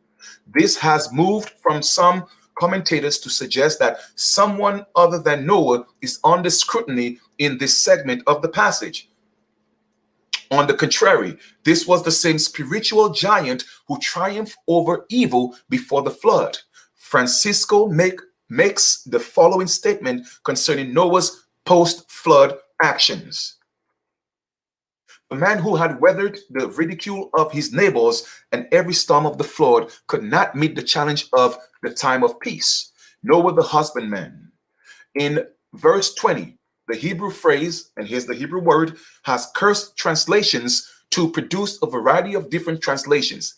The King James Version and the ASV say, and Noah began to be a husbandman, and he planted a vineyard. This translation, Noah the righteous man. Noah was a man who found grace in the eyes of the Lord. Genesis 6:8. All right, that's a repetition right there. So let me go to the next page. The translation is clearly understood by the English reader. It simply means that after the flood, Noah took up the occupation of farming and he planted a vineyard. But the translators in the RSV opt for a completely different translation, which totally changes the complexion of the meaning. It says Noah was the first tiller of the soil, which is not true because we could go back to Adam, which was the first tiller of the soil. So once again, people are changing those words to fit their own criteria. But let's proceed. But the translators in the RSV opt for a completely different translation, which totally changes the complexion of the meaning. It says Noah was the first tiller of the soil. He planted a vineyard. These translators view Noah as the first man to make farming an occupation. Ryle maintains this viewpoint also. He bases is on a primeval tradition, which represents Noah as the first farmer and vine dresser. Casoto, laboring along the same line as Riley, also recognized Noah as the first dresser of the vine in his translation. Noah, the man of the earth, was the first, literally began to plant a vineyard, nominees. He argues that the verb, which is that Hebrew word, he began, can never be followed by a noun, and especially a noun which has the definitive article attached, as in the case in this verse, and this is the Hebrew word, the man of the earth. Those who believe Noah was the first farmer have a difficult time trying to justify their position in light of Genesis 2:15 and Genesis 4:2, which state that Adam was the dresser of the garden and Cain was a tiller also of the ground, respectively. If this phrase actually means Noah was the first farmer, it is a blatant contradiction to the passages mentioned above. Also, scholars such as Casoto, who maintain that the Hebrew language only permits the translation making Noah the founder of the vine cultivation, are mistaken. The verb with the Hebrew word, he began, quite often is used redundantly and applies to a person who continues or repeats an action begun before. In other words, took up, all right, the tradition. That's what Noah actually did. And he wasn't the first tiller of the ground, all right? This is illustrated in Genesis 6:1, where the same verb is used when man began, and you have the Hebrew word, to multiply. The command to multiply was first given in Genesis 1:28. Therefore, the observation in 6:1 is the continuation of an earlier command. That's why in the first stages of Genesis, it clearly states to replenish. It means to do over, meaning that there were creations before Adam and Eve. Okay, and that's what replenish means, to do over. All right, applying to this principle to Noah's case readily reveals that he only began be a farmer, and amidst other farming projects, he planted a vineyard. With all of the evidence put forth, it can be concluded that Noah was neither the first husbandman nor the first vine dresser. The Hebrew phrase, there's an entire Hebrew word, affirms that Noah was the first member of the antediluvian society to resubjugate the soil. Any other meaning teaches contrary to the scriptures. All right. So they're telling you the true meaning of what it is, that actually he was the first after the flood to resubjugate, okay, the soil, but he wasn't the first in the history of man. Okay. Noah's drunkenness. When Noah planted his vineyard, he had no idea of the fatal results which would bring forth. Some have tried to excuse Noah by suggesting a deterioration in the atmospheric conditions after the flood, which allowed infrared rays of the sun to speed the aging process and cause the wine to ferment faster. Therefore, Noah was unaware of the intoxicating effects of his wine. This conjecture is shown to be a bit awkward in the light of Matthew 24:38, and it reads, "For as in the days that were before the flood, they were eating and drinking." The reference to drinking is an allusion to drinking wine. All right, so they were partying way before the flood. All right, I'm just letting y'all know. And that's also established in Isaiah 22:13 and John 11:18 and 19. All right, Noah was having parties as well. The society which existed before the flood was highly advanced. And you could see the reference of that in Genesis chapter 4. But it was also very corrupt in Genesis chapter 6. The combination of these two elements naturally would have led these individuals to discover that fermented wine would appease their lustful desires. Therefore, Noah was not unsuspectedly overpowered by the evils of wine. He full well knew its potential from the past observations, namely people who drank wine before the flood and got drunk. Okay? And that's a fact, because they were, when he was talking to them about their evil ways, they were partying and drinking. So he definitely knew the effect of that wine. Noah just wanted a little taste. That's all it was. Medieval Jews tried to remove the blame from Noah by stating the fact, by stating that he did it to understand sin in a better way and thus be able to warn the world of its effects. So a lot of these scholars, all right, they are pushing Noah to be this man, okay, without any type of blemishes. So they're saying, I mean, so now someone brought up the point that Noah did know what the wine would do because they were partying and drinking before the flood. So now some writers are saying, well, you know what? He drank so he could experience it, to know the effect of the wine, so he could warn the people of the world. Okay. All right. Anyway, this solution to Noah's situation is not plausible when analysis within the context of the Bible. Passage after passage warns the reader to stay clear of evil. Example, Psalms 34:14, 37:27, Proverbs 3:7, James 4:7, etc. The train of thought in this view is contrary to the Bible logic and must be abandoned. Still, another theory is offered which tries to excuse Noah for his drunkenness. Cohen associates drunkenness with the sexuality and insists that Noah was adhering to the command of Genesis 9:1 to be fruitful and multiply. He claims Noah was conforming to the motive of wine and sex in the Old Testament. Example, Genesis 19 verses 30 to 38. 2 Samuel 11, 12, and 13. Ross challenges Cohen's theory and labels it as a highly speculative interpretation because it is not based on clear evidence.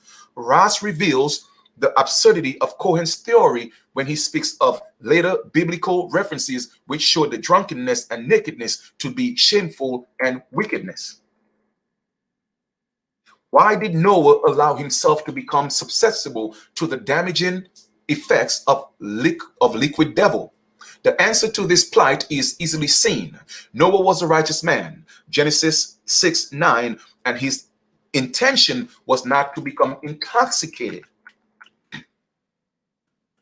Most likely, he started out of moderately drinking the fruit of his labor, but somewhere along the line, he sinned in drinking to the excess. All right. So I think that's more plausible. All right. He was drinking because, you know, even the Bible says it's okay to have a drink for the stomach's sake. So that's what Noah was doing. But he got a little excited. Maybe a party was going on and he drank too much and he got intoxicated. All right. And in the Bible, that was considered an evil sin. Okay. Noah's intention was not to overindulge. All right.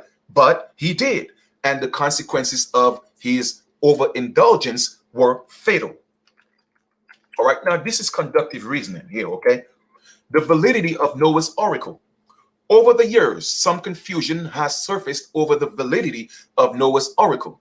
Many contend that because he was drunk, God got used to him deliver such a overwhelming prophecy.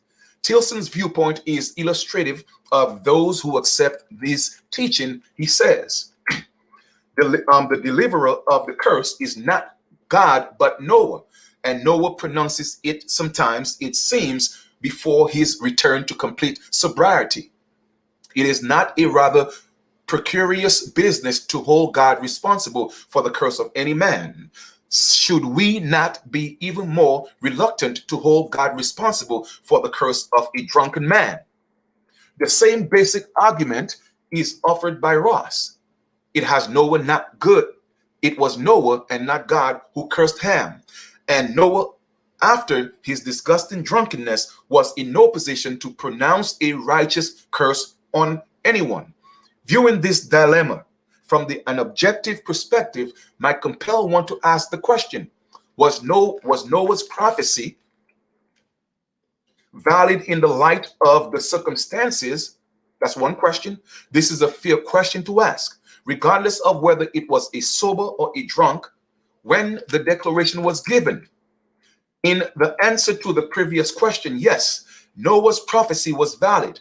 The text does not supply proof supporting that Noah was still drunk or even at the uttered prophecy on this occasion. Furthermore, he was not a drunkard. His life was not characterized by inebriation. Most likely, this was the first time he had ever been drunk. Noah was not accustomed to drinking fermented beverages, for if he were, surely he would have taken more precautionary measures than he did. Since he was not a drunkard, by a righteous man, he was able to speak for the Lord. Another fact which needs to be interjected here is the quite frequently godly men were used even after they violated God's moral laws. For example, Abraham lied to save his life. David committed adultery to fulfill his sexual desires. Jonah rebelled against God's will for his own convenience. Peter denied Christ 3 times because he feared those around him. Yet, these men were greatly used by God after their sin. Noah was no different. He regretted his past action and repented of it. God reinstated him to full fellowship and validated his work. In conclusion, there is no reason to question the validity of Noah or his prophetic utterance. The results of the sin. Ham's viewing of Noah's nakedness. As the wine began to take its toll on Noah, he evidently started to get warm, proceeded to disrobe and lay uncovered in his tent. Verses 21. Unfortunately for Ham, he is again identified as the father of Canaan. He happened to walk into the Noah's tent and see the nakedness of his father. For some reason, the Bible does not go into much detail concerning the nature of Ham's sin. Okay, because once again, all this is speculative. All right? It's left to the imagination of man. This lack of information has given rise to a variety of unethical opinions, which will be contended with later on in this chapter. Ham told his brethren without Ham was so overwhelmed by what he saw in Noah's tent that he told his brethren outside, and you have the Hebrew word. The word for outside literally means in the open. Ham took a thing which should have been kept a secret behind closed doors and boldly proclaimed it in the streets for all to hear. In other words, he gossiped the nakedness of his father.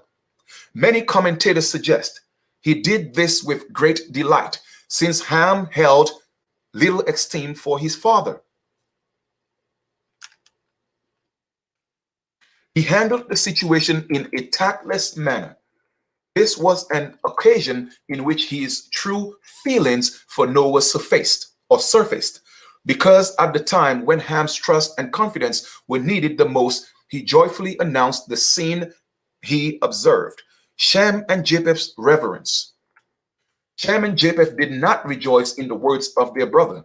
Their reverential attitude towards Noah was manifested in their actions. The deportment of these two was in the direct contrast to that of Ham. Whereas the latter walked in forward and looked upon the nakedness, the former turned their faces away from the nudity of Noah and backed into the tent. Shem and Japheth took a garment and covered their father's nakedness. Maybe Noah was covered at one time and somehow the covering came off. By covering his nakedness, they hid his shame and degradation while also safeguarding against anyone else who would come in and do the same thing Ham did. Nowhere does it say they verbally rebuked Ham for his irreverence, but their actions were a stronger rebuke than anything they could have said. Noah's knowledge. After the awakening of his drunken stupor, Noah came to his sense, and he knew that his younger son had done to him. How he came to know what Ham did is uncertain. All right, he didn't know, we don't know for a fact. It could have been by supernatural revelation or by personal inquiry, as some contend. Noah's younger son. The phrase, and they give the word in Hebrew for younger, all right, the phrase younger son has caused commentators a great deal of trouble, okay, and all that is based on interpretation, all right. It is disputed whether to interpret the expression comparatively the young son or superlatively the youngest son. Davidson insists that the present grammatical construction indicates that the superlative usage, because of the simple adjective son in Hebrew with the article for proof, he cites 1 Samuel 17:14, and David was the youngest son. Leopold agreed with Davidson that the adjective with the article may indicate the superlative, but he also stresses this not a steadfast rule of Genesis 1:16, and they gave the word the greater and another Hebrew word the lesser. At this point, one must agree with Kale and Delish's observation. Neither grammar nor usage of the language will enable us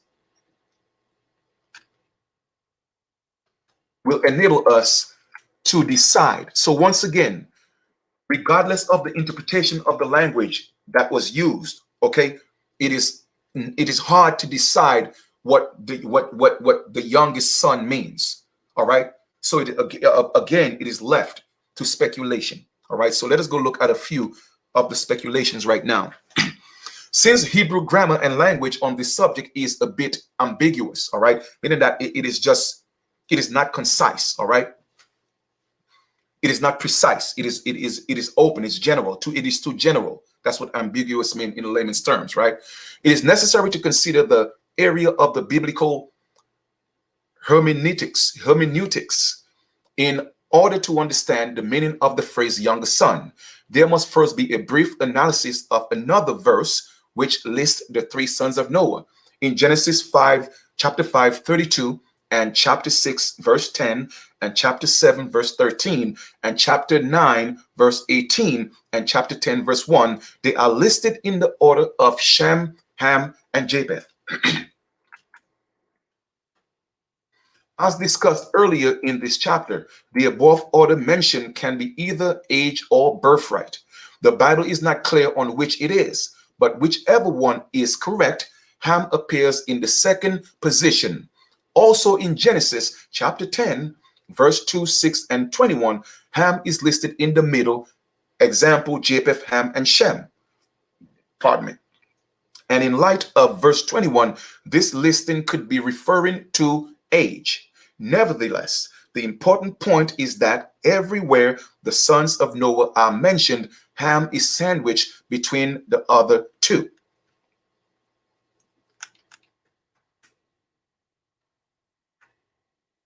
Since Japeth or Shem was Noah's youngest son, it can be concluded that the reference in verse 24 is Ham as the youngest son. A final, somewhat strange interpretation is that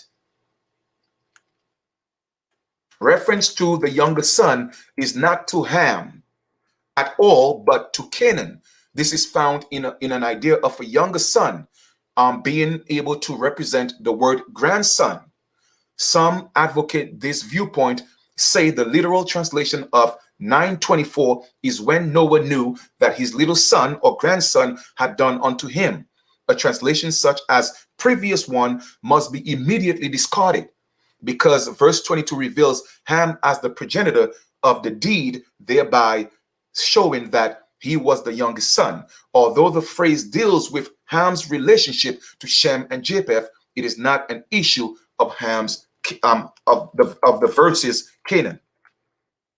The deed of Ham.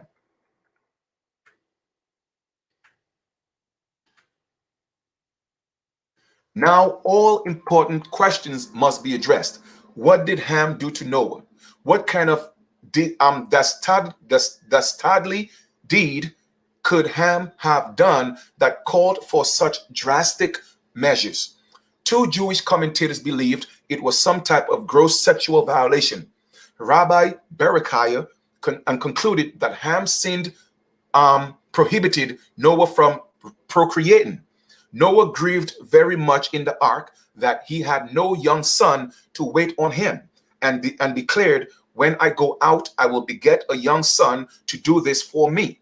But when Ham acted thus to him, he exclaimed, "You have prevented me from begetting a young son."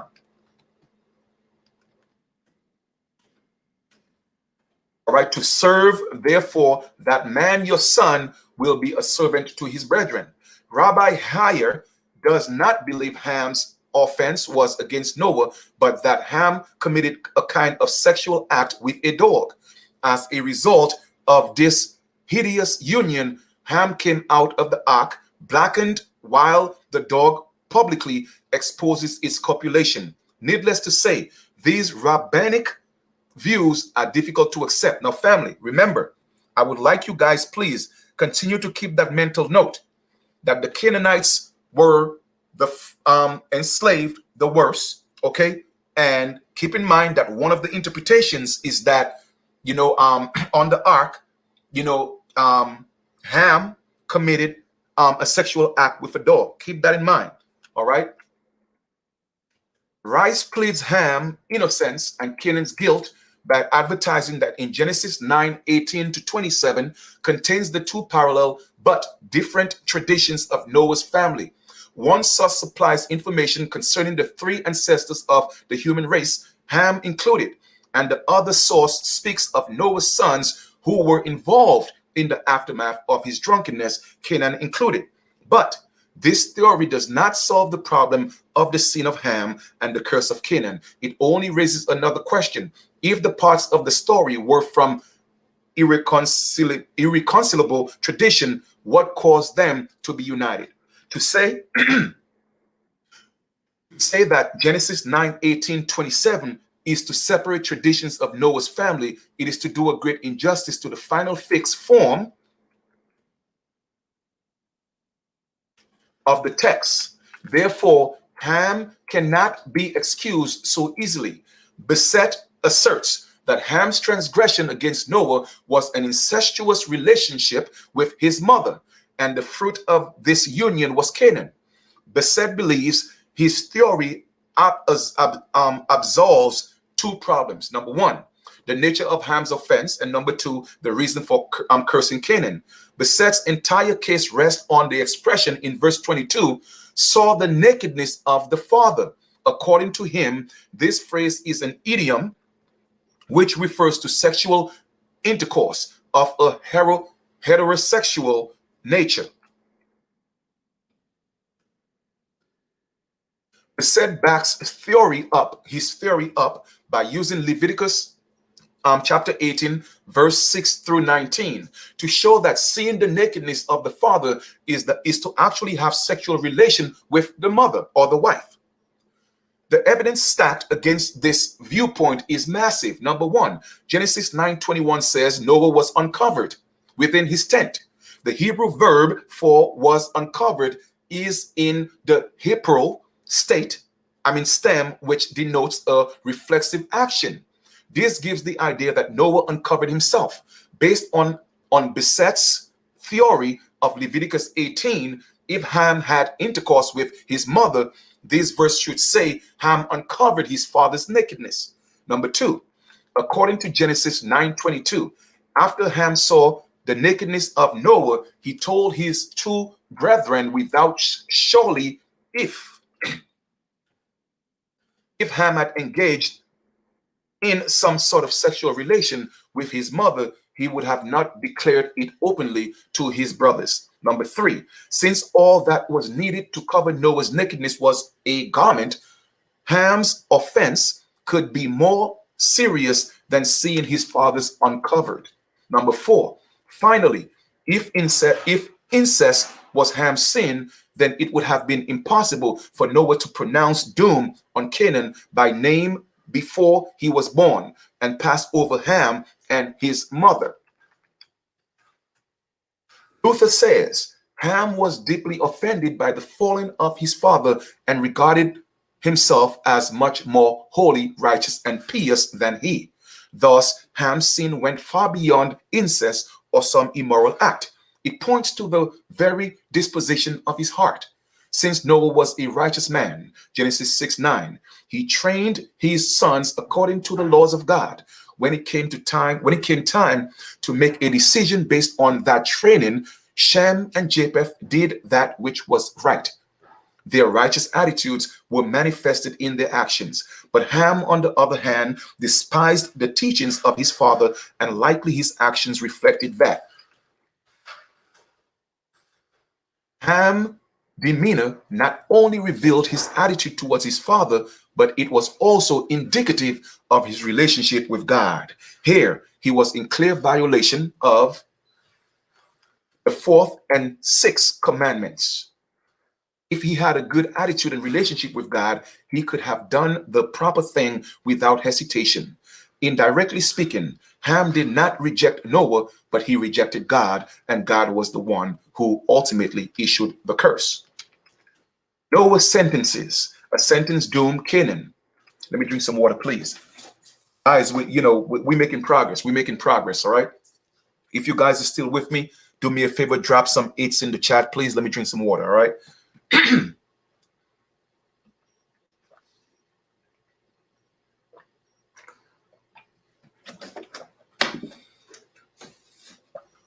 All righty.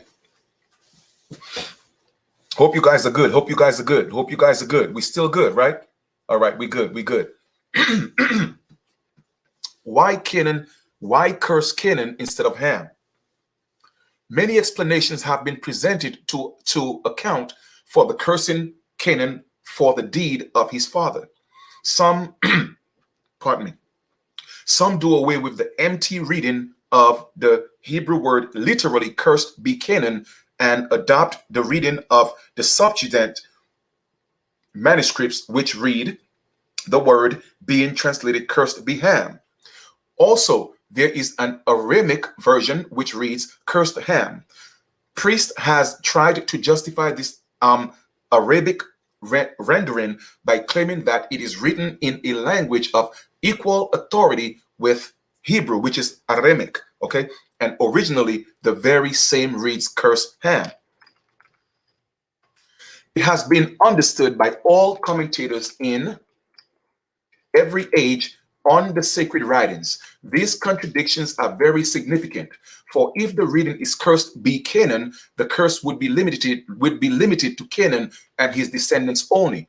On the other hand, if the phrase curse Ham is to be accepted, the curse include all of Ham's posterity, including the black race. Surely, if Ham was the object of the curse, all those who advocate a racial curse would have a better argument. Even Israel would be correct in stating the Negro race has descended from Ham. The curse that was placed upon the descendants of Ham still rests upon his race. In determining which reading should be adopted between the given variant involving the MT and the LE and the LXX, Ernst Worthwen suggests two test reliability. Number one, which text is more consistent in its testimony? Number two, how should the LXX be evaluated as a translation? Addressing the first question, Worthwine points out the unevenness of the Septuagint's textual tradition. He develops this thought by stating, whereas the the consonantal text of the Masoretic text has remained remarkably constant since the 2nd century. The subsequent manuscript, even centuries later, have widely divergent texts. Furthermore, some of the oldest subsequent example, the AD and the L, refer to Canaan as receiving the curse and not Ham. In evaluating the Septuagint as a translation, Worthwine encourages the readers to consider the motives when influenced the translators.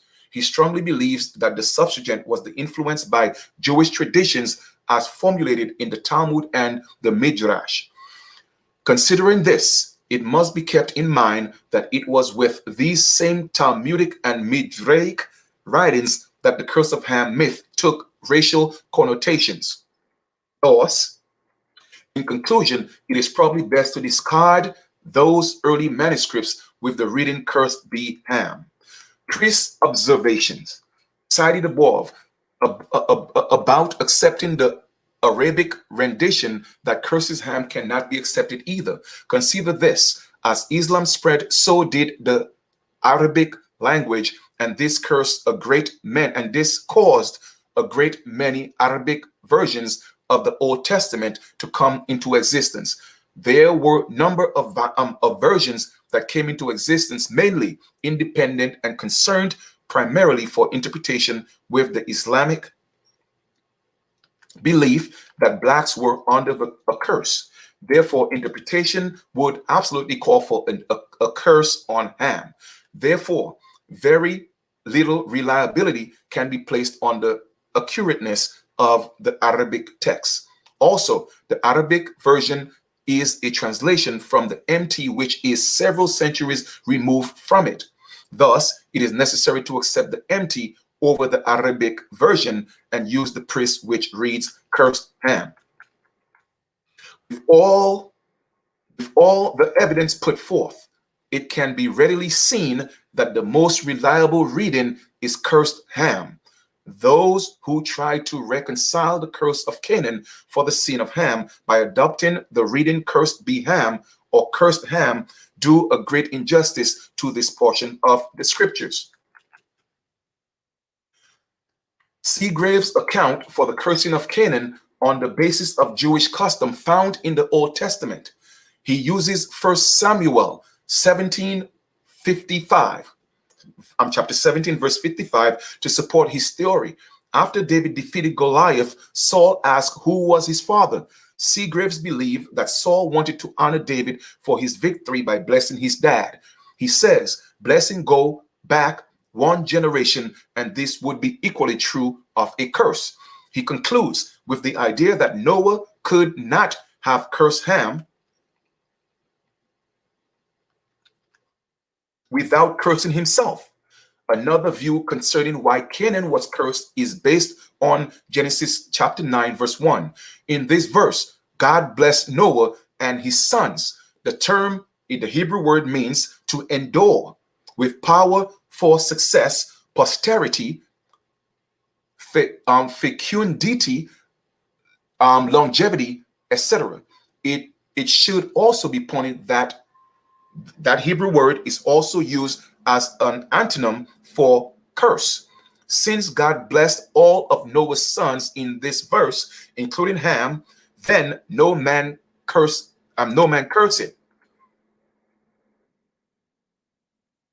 Adherents of this viewpoint contend that Noah was aware of the previous blessing by God, so he cursed Canaan instead of Ham. But one must side with Rice as he challenges this viewpoint by stating equally valid is that the principle the innocent should not be caused for the misdeed of the guilty. Luther holds to a very strange belief about Canaan's cursing. He sees Noah as an instrument of the Holy Spirit. He says that the third person of the Trinity was so much displeased and angry with Ham's offense that he did not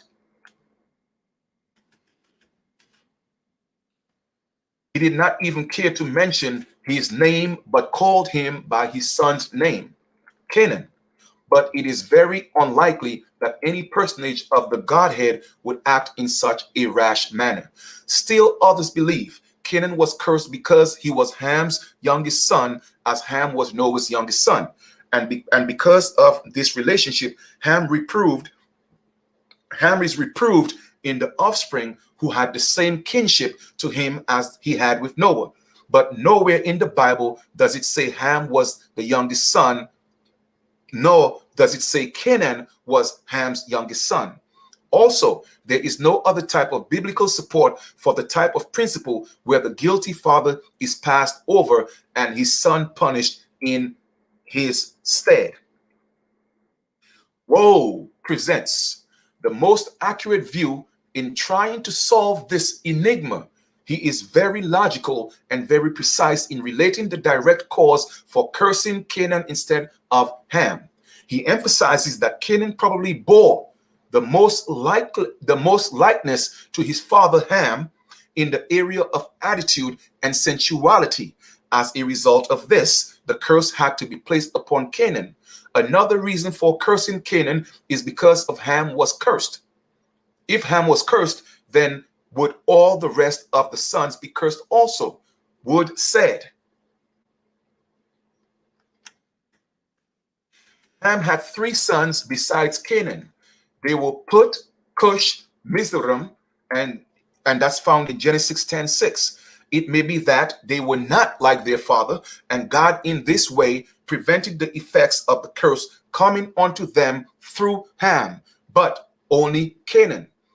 Vose also accepts this view when he says Ham was punished in one of his sons because he had sinned against his father, and he was punished in that particular son because Canaan most strongly reproduced Ham's sensual character.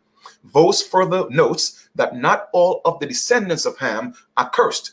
The others received neither curse nor blessing.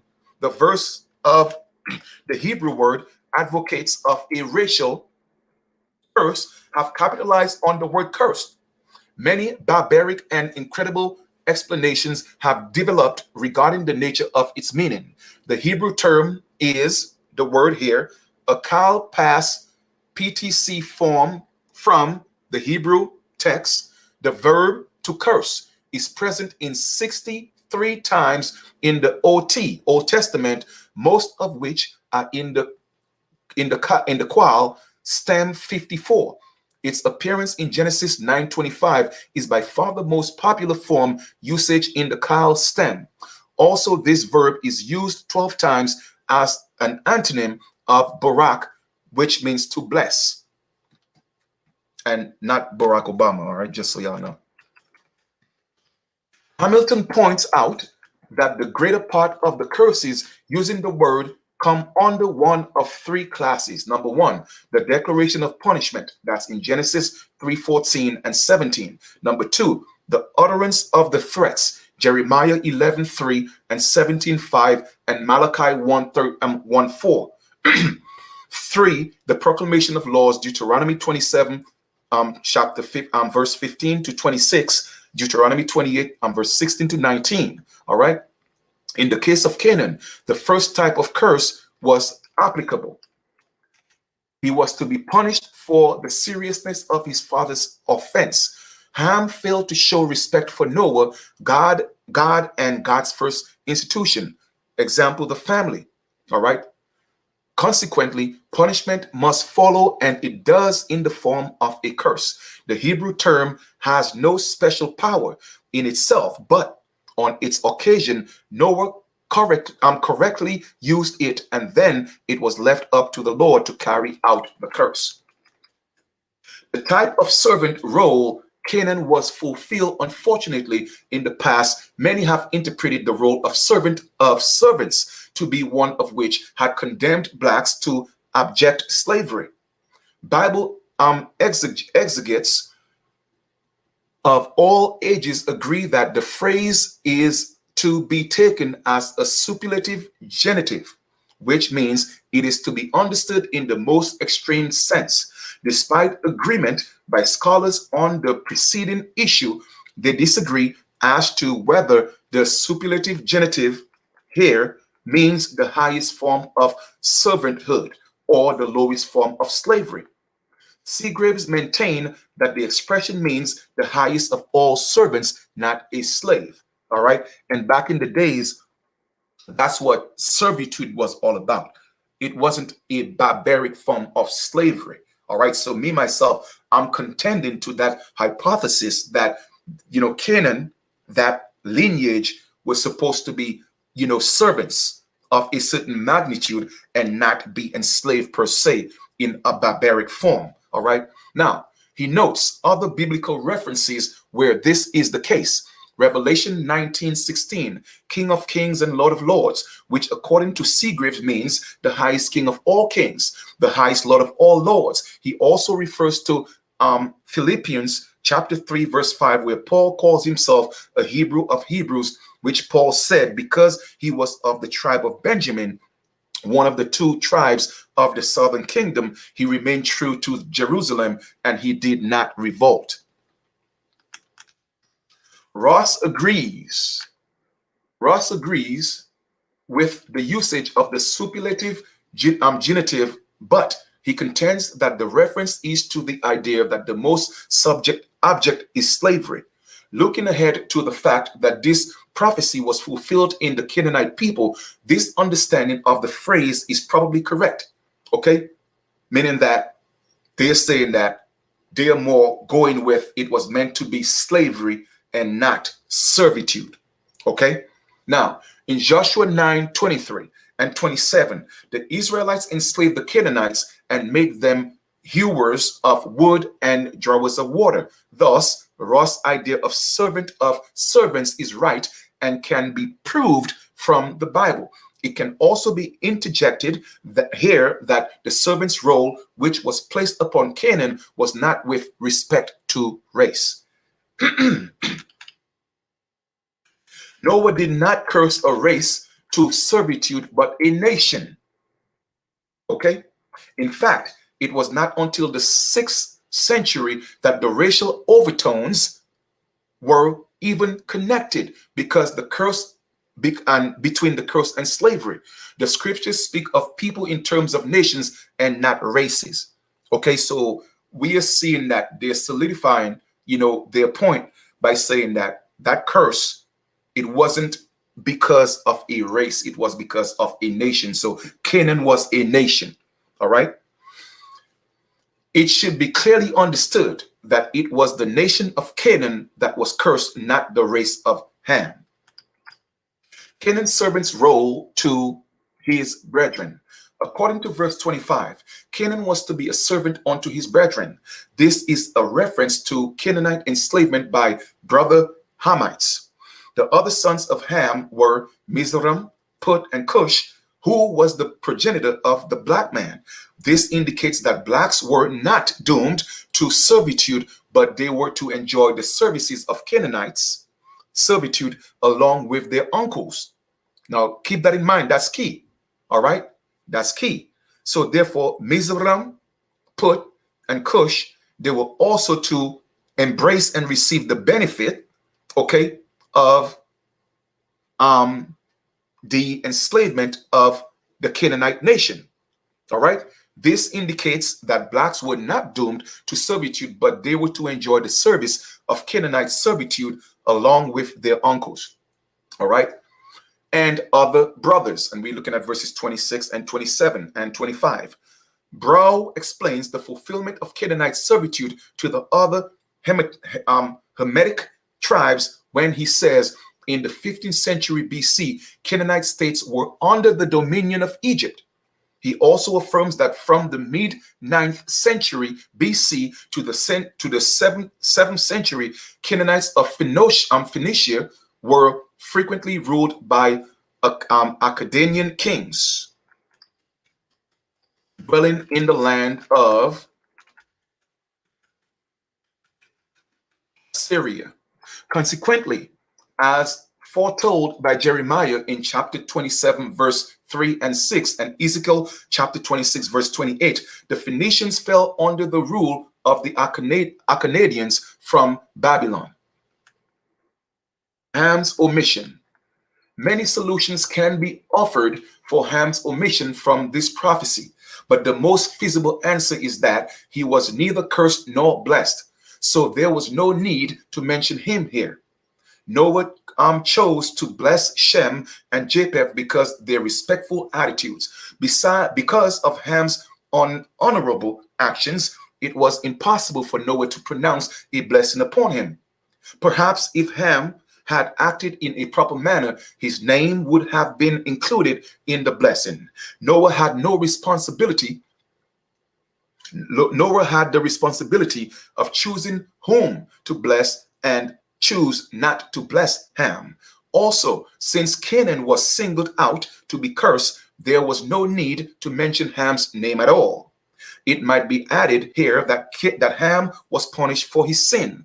This curse was upon Canaanite activities, which brought shame to Ham as he had shamed Noah. Even though Noah forgave Ham, there still was a reminder around him of his own sinful character, the fate of the other Hamites. The question has often been asked, what happened to the rest of the Hamite sons?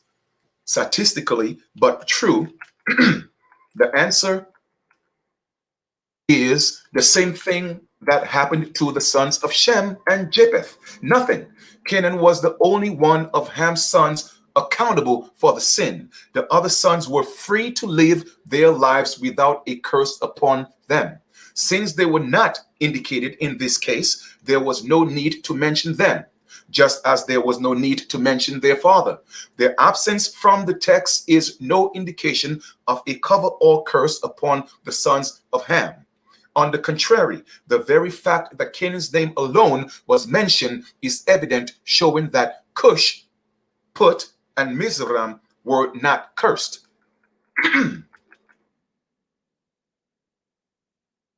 God's plan for them was the same as it was for the sons of Shem and Japeth. They had to come to God by faith. All right, the blessings of Shem and Japeth. In the past, some exegetes have used verses 26 and 27 to teach racial segregation. Ezel says the Negro race has descended from Ham. God has clearly segregated the descendants of Ham from the other races. In addition, he believes any attempts to integrate the descendants of Ham with those of Shem and Japheth will do serious injury to the Negro race as well as other races. But Etzel's belief must be contended with. The purpose of these verses was not to promote racial segregation, but to reveal the blessing given to Shem and Japheth. Blessed be the God of Shem. Because Shem realized it was from Yahweh where all blessings came, he served him with an attitude of respect and reverence. Since Noah was a man who walked with God, he perceived that Shem did the same also. This moved Noah to cry out the praise, "Blessed be the Lord of Shem." It is not certain if Noah full well knew the magnitude of his words, but by the inspiration of the Holy Spirit, he utters an expression which only scratches the surface of the redemption or redemptive blessedness which was to come through the seed of his son. Shem was greatly rewarded for his reverence of God and his father. His reward afforded him, the privilege of being the head of the people to whom the Messiah was born. The very thought that God would send his son to die for the sins of the world would compel men everywhere to cry out the praise of Noah. Blessed be the Lord of Shem. Canaan's servant's role to Shem. First, Canaan was to be servant to his brothers, and now it says he was to be servants of Shem. The visible fulfillment of this prophecy can be seen on two occasions. The first time was when the children of Israel finished their wilderness experience and came into the land of Canaan. Under the leadership of Joshua, they overcame the Canaanites and made them hewers of wood and drawers of water. And that's in Joshua chapter 9, 23, 27. The second time was when Solomon subjugated the remaining tribes of Canaanites and either killed them or levied upon them a tribute of bond service. 1 Kings chapter 9, verse 20, 20 and 21. Japheth's enlargement. The expression, God shall enlarge Japheth, is a play on words. This Hebrew phrase, and they give the Hebrew word, which translated literally reads thus: God shall enlarge the enlarged one, Japheth. Vos points out that the precise meaning of Japheth's enlargement is not certain. He says it can be taken locally or metaphorically. The local meaning would refer to land expansion, while the metaphorical meaning would refer to material prosperity. Vos also brings forth another uncertainty, directed link to the preceding controversy, namely, who is the subject of clause let him dwell. In this meant of God or of Japeth. If Japeth is the subject of let him dwell, then the enlargement refers to land expansion. But if Yahweh is the subject, then the contrast is drawn between the objective gifts bestowed upon the Japhethites and the personal self-communication of God upon the Shemites. Both settles for the idea that Japheth is the subject of he shall dwell. Therefore, his interpretation of Japheth's enlargement is in reference to the land expansion.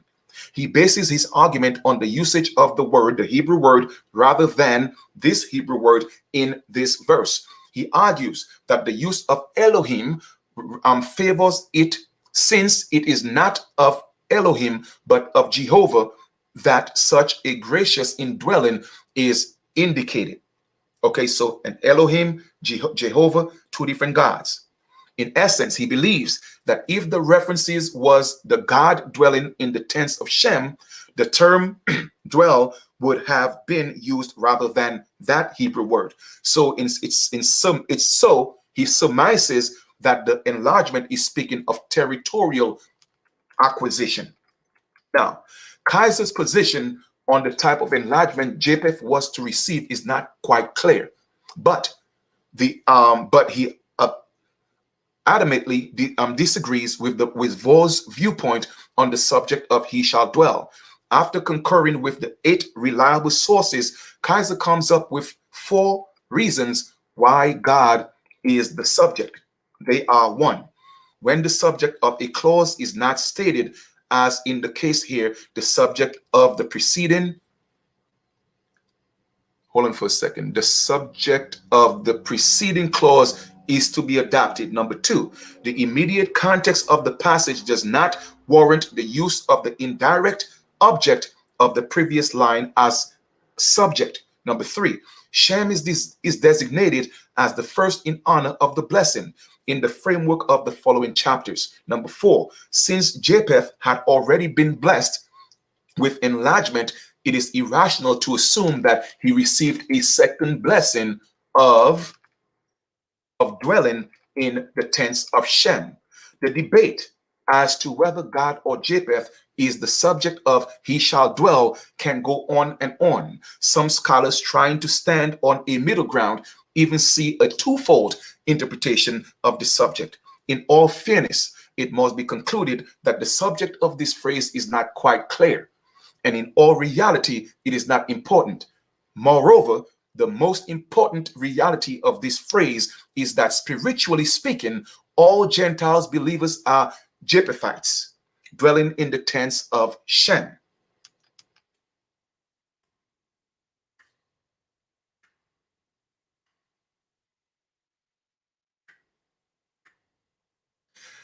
Okay. Canaan's servant role to Japheth. According to Brow, the Canaanites were enslaved by the Japhethites when Alexander the Great, a Greek Japhethite, subjugated the people of Tyre and Sidon, who were the only Canaanites who still retained a national identity. Brow believes this prophecy was fulfilled in its entirety when the Canaanites of the Phoenician colonies were destroyed by the Japhethites, the Japhethite Romans. Okay, so now we are coming into actual historical proof and not speculation, because now they have witnesses and records of that. Okay, the transmission of the curse and blessing. Noah's oracle of cursing and blessing was primarily connected with the fate of the nations as a whole more than the fate of his sons and grandsons. However, the eternal doom or security of an individual emanating out of particular nation is not guaranteed by cursing and blessing of Noah. The decision to choose and serve God has always been left to individuals' free will. This prophecy no more seals an unchangeable condemnation upon every Canaanite than it assures every Shemite an abundance of spiritual blessings regardless of his actions.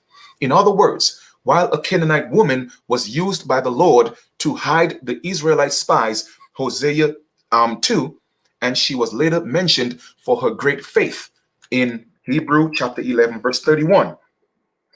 3,000 Shemites were slain because they worshipped a golden calf and decided to stand against the Lord. And that was in Exodus 32, 1 to 29. Number 3, implications, chapter 3. Implications of Genesis chapter 9, 18 to 27. Immediate implications. According to Genesis 9:25, Canaan was the lone recipient of the curse. All right, so now it's established with all conductive reasoning, okay, that Canaan is the one that was cursed. All right, so we could emphatically say that it was Canaan at this point. All right, now he was singled out by Noah to bear the fatal consequences of his father's mischievous deed. Although Canaan is the sole object of the curse, the Bible reveals that outgoing of this prophecy has also been manifested in his descendants. A brief study of biblical Canaanite history supports the preceding statement that by revealing two facts about the Canaanite relationship to the events of Genesis 9, chapter 9, 18 to 27. First, this history shows that not only were the Canaanites physical offsprings of Ham, but also his sensual character was fully realized in them. All right, so it is confirmed once again through biblical texts and through geological texts, okay, or information, that it is stated that Canaan is proof a son of Ham, but Canaan was the one that was cursed. I'm stressing all that so that when we get to this part, you guys will see how it all makes sense. All right, now realize in them it's disastrous results. Second, this history shows that at certain times in the past, Canaanite tribes were enslaved by other nations, coinciding with the servant of servants role attached in the curse. Unger believes that the purpose of the verse 25 is to show the origin of the Canaanites and to set forth the source of their moral population, okay, which centuries later was led to their enslavement. Okay, it wasn't more so because of their color, it was because of their moral characteristics. Okay, a brief history of the Canaanites. It's about to get it's about to get juicy, family. If you're ready for that sauce, type some one in the chat. If you're ready for that sauce, type some ones in the chat right now. Okay, because it's about to get real saucy right now. All right, it's about to get real saucy. Let me drink some water because I'm about to get hyped. It's about to get saucy right now. Now, the brief history of the Canaanites. The first mention of the Canaanites is in regard to their inherited Ham-like nature is found in Genesis 15. In this chapter, the Lord told Abraham that his seed would go into captivity for 400 years, and afterward they would come out with great substance. Verse 14. But it would not be until the fourth generation that his seed would come again to the land of Canaan, for the iniquity of the Amorites is not yet full. Verse 16, the Amorite name was used at times to speak of the Canaanites collectively, all right? And that was in Hosea 24:6. So the Amorites, okay, were synonymous with the Canaanites, all right? Genesis chapter 15, verse 16 can be used to verify the fact, a fact, not an opinion, that by the time of Abraham, the Canaanites had already begun to show forth the same character as their progenitor, which is Ham, their father. Okay? In this verse, it was revealed to Abraham that the Israelites would inherit the land of the Canaanites when God could no longer stand their wickedness. In other words, the Canaanites were an Amorites, which is, again, coincidentally the same, okay? They were of a wicked race. They were immoral, okay? So when God could not no longer stand their wickedness, he gave their land to the Israelites. Stay with me here, family. At this time, their evil deeds would come to a climax, and the iniquity of the Amorites would be full. Hughes sees this expression as proof that Ham's sin was developing in the life of the descendants of one of his sons at an alarming rate. The second biblical appearance of the Canaanites in which they showed forth a connection with the events of Genesis chapter 9, 18 to 27 is found in Genesis chapter 19. This chapter records the destruction of Sodom and Gomorrah. Destruction of Sodom and Gomorrah. Family, stay with me here, okay? These Canaanite cities, okay, and once again solidifying the fact that Sodom and Gomorrah was a Canaanite city, okay, Amorites, cities had become so wicked, alcohol, homosexuality, drinking, all type of stuff, that the Lord rained upon them with brimstone and fire. Verse 24, Sodom and Gomorrah was occupied by Canaanites. Genesis 10:19. And the predominant sin in the life of these people bears a fearful resemblance to Ham. Embryonic sin, okay, which provoked the pronouncement of the curse of Canaan. Embryonic, meaning that from the womb, okay? The next relative biblical mention of the Canaanites was in the days of Moses. In Leviticus 18:20, the Lord gave to Moses some laws which were to regulate the conduct of the people. In chapter 18:3, the Lord commanded them not to do the things which were done by the Canaanites and not to walk in their ordinances. The sin that the children of Israel were to abstain from in these 3 chapters were unnatural sexual relationships, okay, unnatural sexual relationships, sleeping with men, sleeping with women, men sleeping with men, women sleeping with women, sleeping with animals, idolatry, defiled offerings, okay, and that's in chapter 19, verse 5 to 8. Mistreatment of unfortunate, chapter 19, 9 to 14, appearances of evil.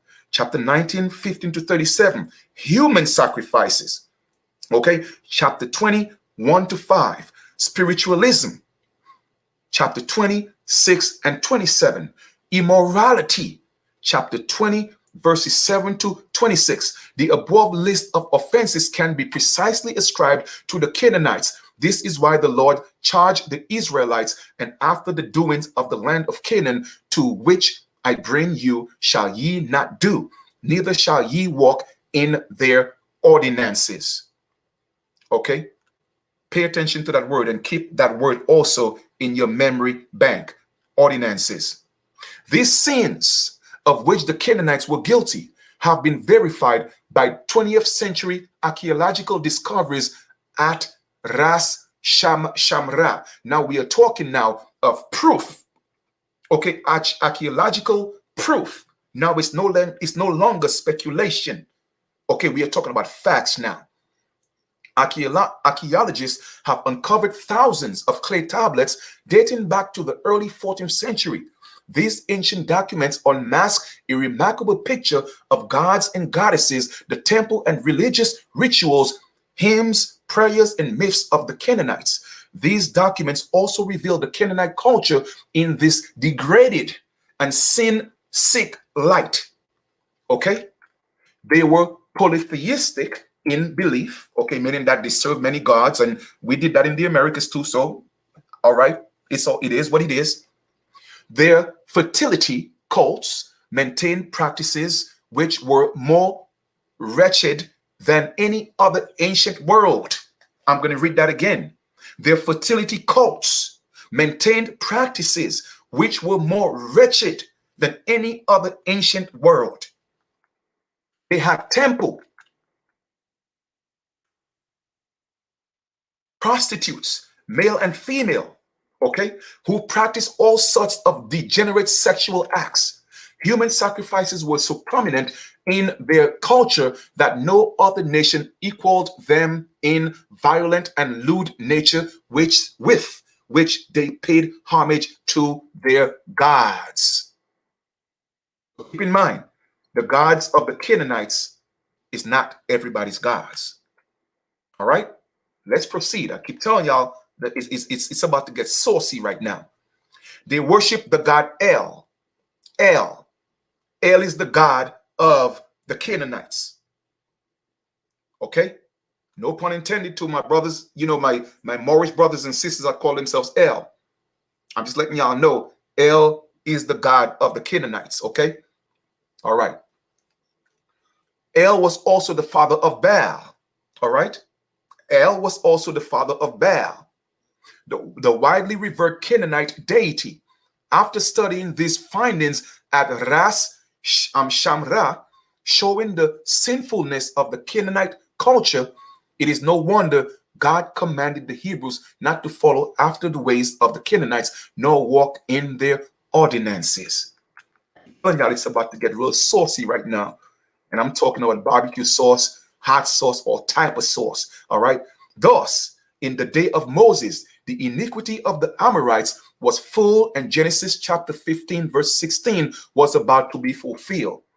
In the day of Joshua, the iniquity of the Amorites, aka, okay, synonymous with Canaanites, had culminated, and their time had come. The sinful and adulterous Canaanites had dwelt in the land long enough.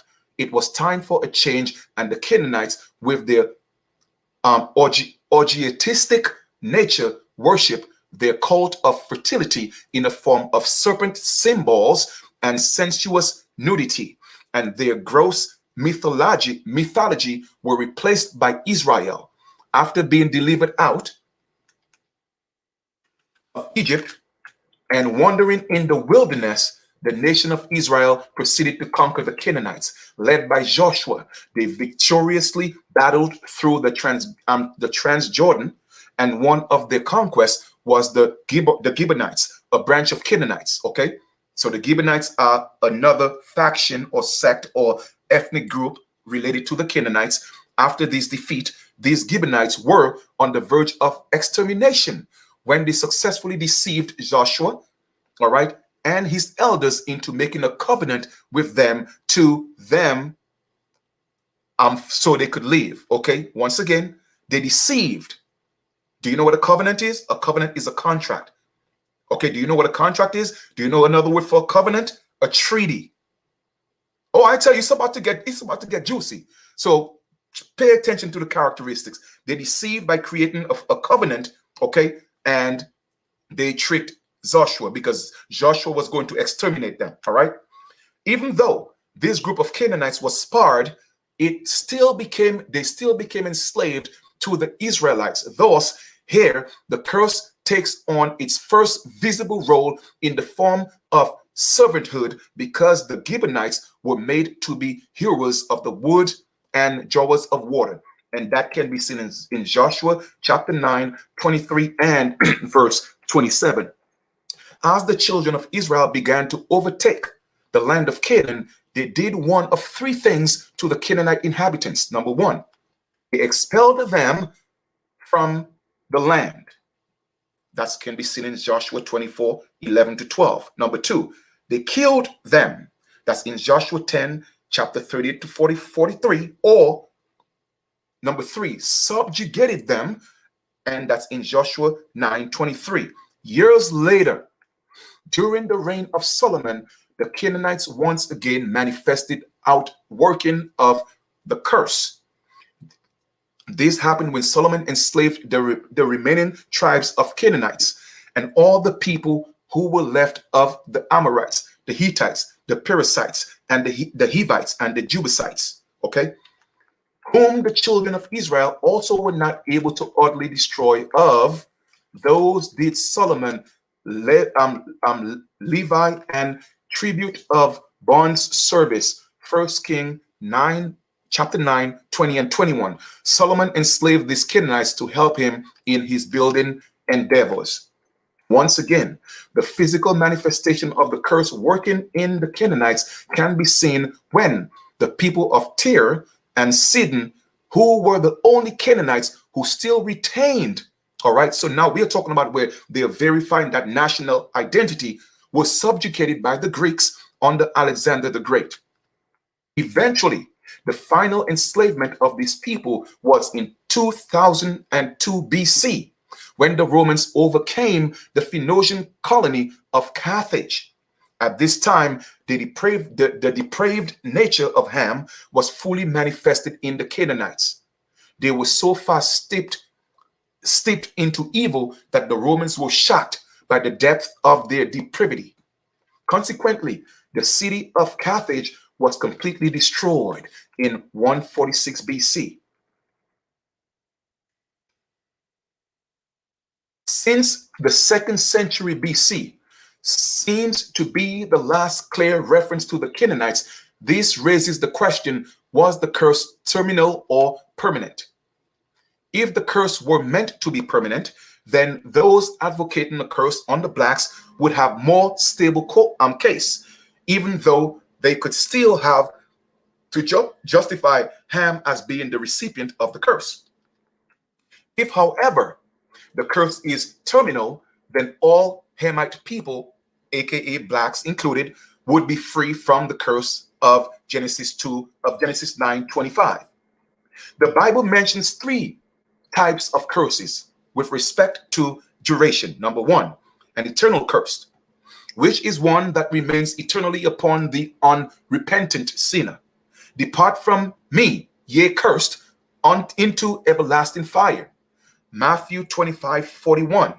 Number two, a terminal curse, which is one terminated upon the death of the arrival of the individual, as in Genesis chapter 3, 17 to 19, where God condemned man to work the ground and eat bread by the sweat of his brow all the days of his life. Verse 17.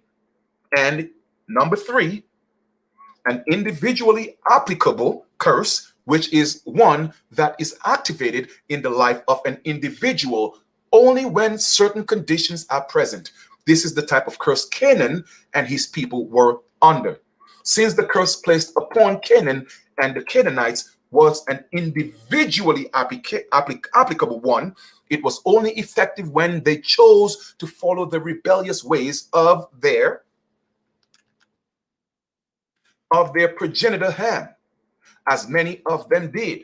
Some of the Canaanites were righteous and did those things which pleased the Lord, and that was shown in Joshua chapter 2. Therefore, it is not the business of God to hold a righteous man accountable for the evil deed of another. This situation can be likened to that of the Ninevites. God told Jonah he was going to destroy the people of Nineveh unless they repented of their evil. When Jonah preached, the city repented and God withheld judgment. Likewise, the Canaanites could choose to go the way of Ham and abide under the curse, or they could choose to go on the way of Shem by serving Yahweh and escape the wrath of the curse.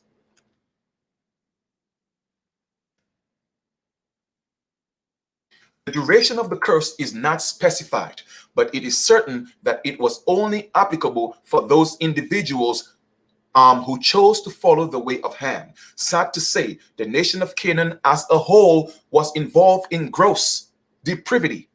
Therefore, many times they fell subject to nations around them, hence fulfilling the prophecy of Genesis chapter 9, verse 25.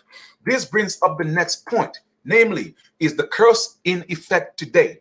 The answer to this question is in emphatic no.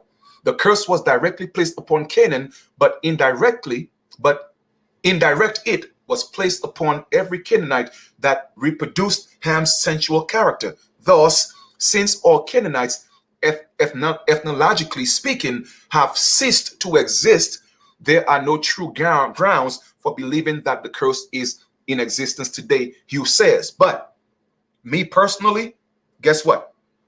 I do not subscribe. Why? Because ethnological basically means the study of the culture. So it's no longer studying the culture. Okay, now let us pause here for a second, because ethnological, let's go look at that definition real quick, because I don't want to present any type of bias information. Okay, so let us go look at the definition of that. Okay, and we will see exactly what it is. So because all right, first let us look at the definition. I don't want to give anything away just yet. I have that already set up for you, for everybody to see or read. Here we go. Okay. What does ethnological mean? A branch of cultural and anthropology dealing chiefly with the comparative and analytical study of cultures. Okay, so because there's no ethnological study of that particular culture, meaning that the Canaanites, it doesn't mean if they don't sway from their wicked ways of Ham, that they are not still cursed. Okay, all that is important, family. The wording, you see, wording is words are very, very important. And when you read, you have to read with understanding. Don't just read and read and read. No, take your time. Don't read to finish, but read to comprehend. And that's what I do. Okay, so let us look at the meaning again of ethnological. It means a branch of cultural anthropology dealing chiefly with what? Comparative analytical study of a culture. So because the study of the culture of Canaanites are no longer being studied, it doesn't mean that that curse is lifted. Because if they are still in their sinful ways or the ways of Ham, so to speak, then that curse is still prevalent to this day today. All right? Just wanted to put that in its proper context. All right? So let us continue. Now, where was I? Let me see. I think I was here. Let me make sure this is where we at. Okay. Let me see the fulfill in Genesis. Hold on for a second. Let me see if that's where I left off. Okay, yep, that's where we left off. All right. So this is the opinion of Hughes. He's saying that he don't think that the curse is in effect today, but I contend, and I showed you why, because we looked at the meaning of ethnological. All right, but he was saying that from an ethnological perspective, which is correct, because they are not being studied today. But it doesn't mean that the curse is not or concurrent. Okay. Now, in the strictest ethnological sense, there are no Canaanites today. You hear that? That's why I had to go show you the definition of that word. In the strictest ethnological sense, there are no Canaanites today, meaning that they are not being studied. So most likely they're not being called Canaanites today. When you read again, read between the lines. Okay. Many have perished. Others have been absorbed. You see, now you see I'm proving my point, right? Others have been absorbed into marriage into various racial stocks. Okay? So you see why we had to go look at the meaning of that word, because I didn't want it to make it seem like I was being biased. Okay? Now, it is contrary to the evidence to consider the specific curse of Canaan operative today. Thus, again, the curse which Noah pronounced in relation to Canaan should be classified as a terminated curse. But once again, like I said, I contend. All right. Unger, in his discussion on the Canaanites, list the Hittites, the Jebusites, the Amorites, the Girgashites, the Hivites, the Archites, the Sinaites, and the Hamites. Contending on Unger's discussion of Canaanites, Figert concludes that they are known only by the mounds and monuments left behind. Brow says the Canaanites had ceased to be a nation by the New Testament. Okay, they had dismantled them. There was no longer a nation. Thus, arguments attempting to justify the curse upon blacks are as obsolete as the Canaanites. All right, ethnological implications. The origin of the black man. The Bible clearly conveys the fact that everyone born into the world is a physical descendant of Adam. And once again, we are dealing with strictly with the narrative of the Bible. Okay, it's not about whether you think the Bible is true or not. Let us go with this narrative, right? And even more specifically, Genesis 9:18 definitely makes known that everyone born after the flood is an offspring of either Shem, Ham, or Japeth. Those attempting to promote black servitude as a result of a curse eagerly assume that blacks are from a stock of Ham. This assumption has been taken for granted. Accordingly, a brief investigation follows for the purpose of deciding whether or not blacks have descended from Ham. Hughes proposed the following formula to determine whether or not the Negro is a descendant of Ham. What is the ethnological status of the black man? Where were the early settlements of Ham's descendants? Where were the earliest appearances of the black man? In determining if Hamitic lineage should be ascribed to the black man, he must first be distinguished in a way which differentiates him from other stocks of mankind. The following outline will prove to be helpful in the study which is about to be undertaken. Let's look at the skin. The skin color ranges from light brown in the Hamitic speaking principles of Northeast Africa to brown/black. Okay, because again, like I said, light brown to dark brown, you know, where people may think is black, but nobody's black. So that's why they had to put /black. All right, verifying what I'll be talking about, right? And that's in West Central Africa. The hair, the color is uniformly dark brown to brown/black in appearance, right? The form is wavy to curly to frizzy or woolly to tightly spiraled peppercorn.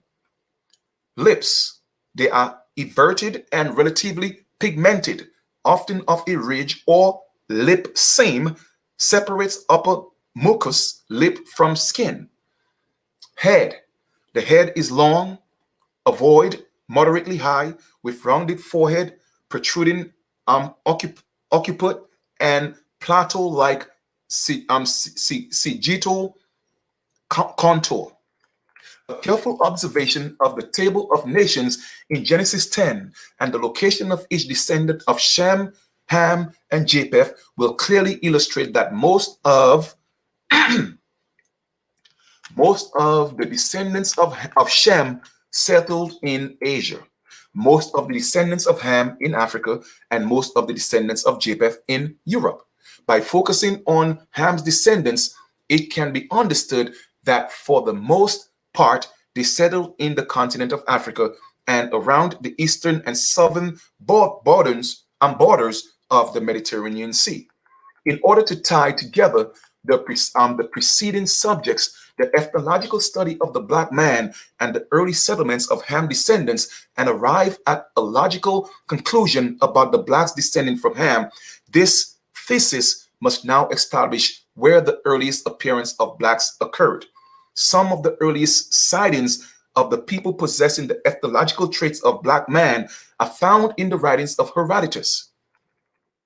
An ancient, hold up for 1 second, give me a second. All these sightings, an ancient historian, he described a group of people who had black skin and woolly hair. Herodotus refers to these people as Egyptians, which according to Hughes may or may not be a mistake.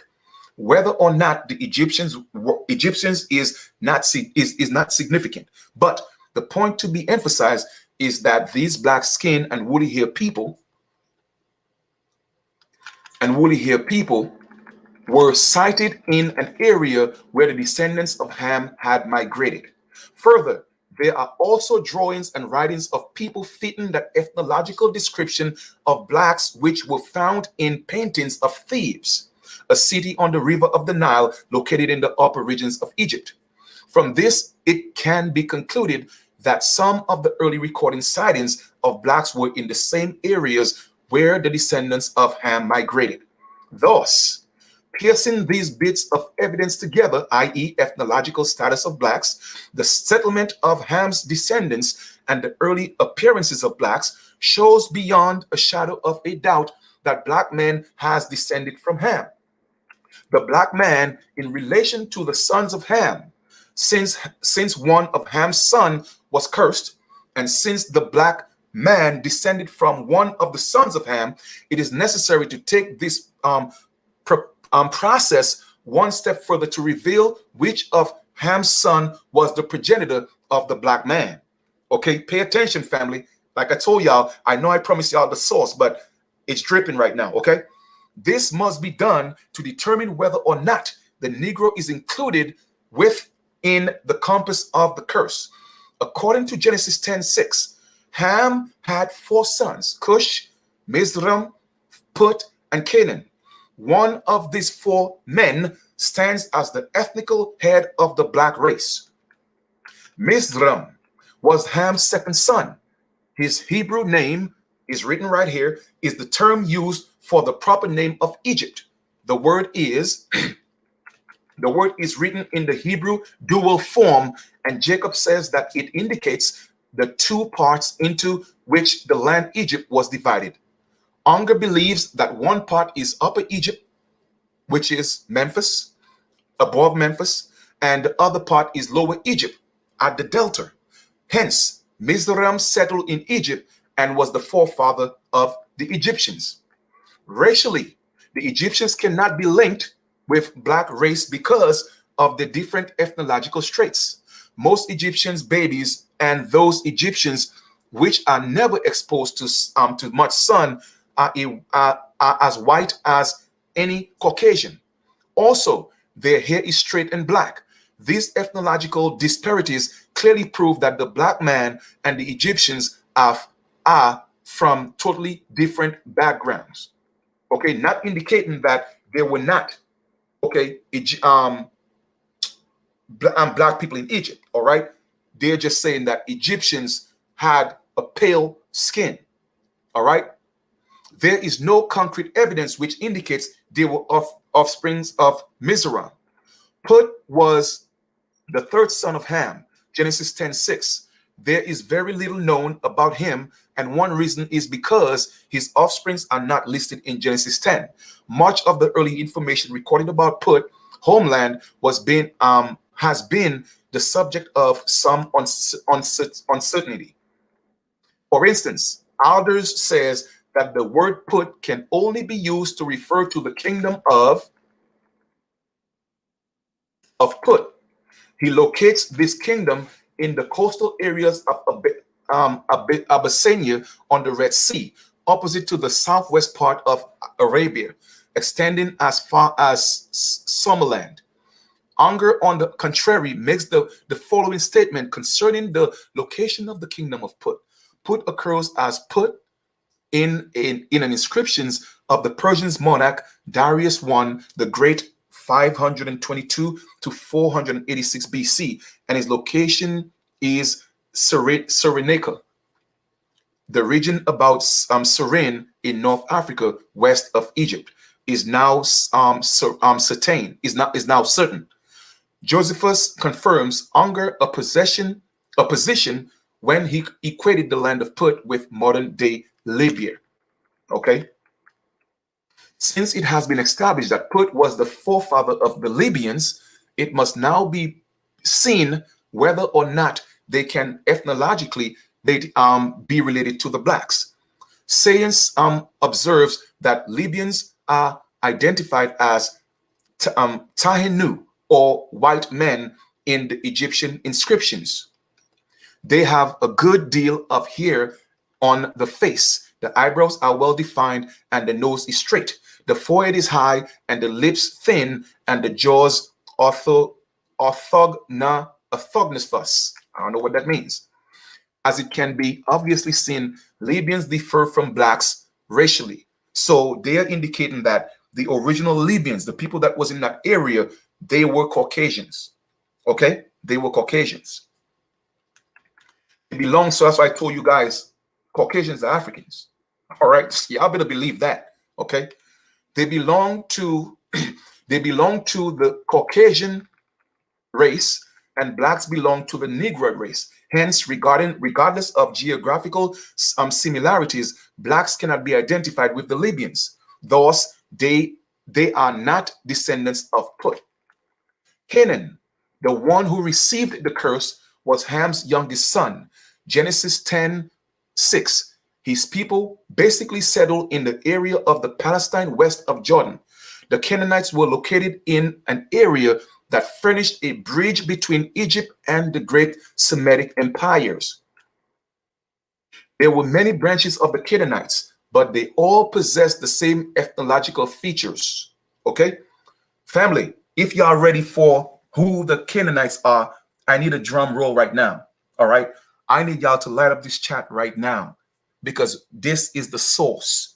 I'm about to read it. And now you will see everything coming into fruition. Let us read this right here. Okay, let us read this right here. Drum roll, drum roll, drum roll. There were many branches of Canaanites, but they all possessed the same ethnological features. Sayers describes one group of Canaanites as being members of the white race with black eyes and light brown hair. Hughes talked about groups of Canaanites who had black hair and blue eyes. Others have blonde hair.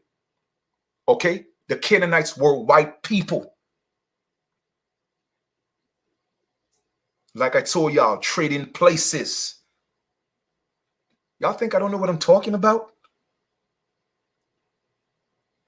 I don't think y'all heard me. Let's read this again.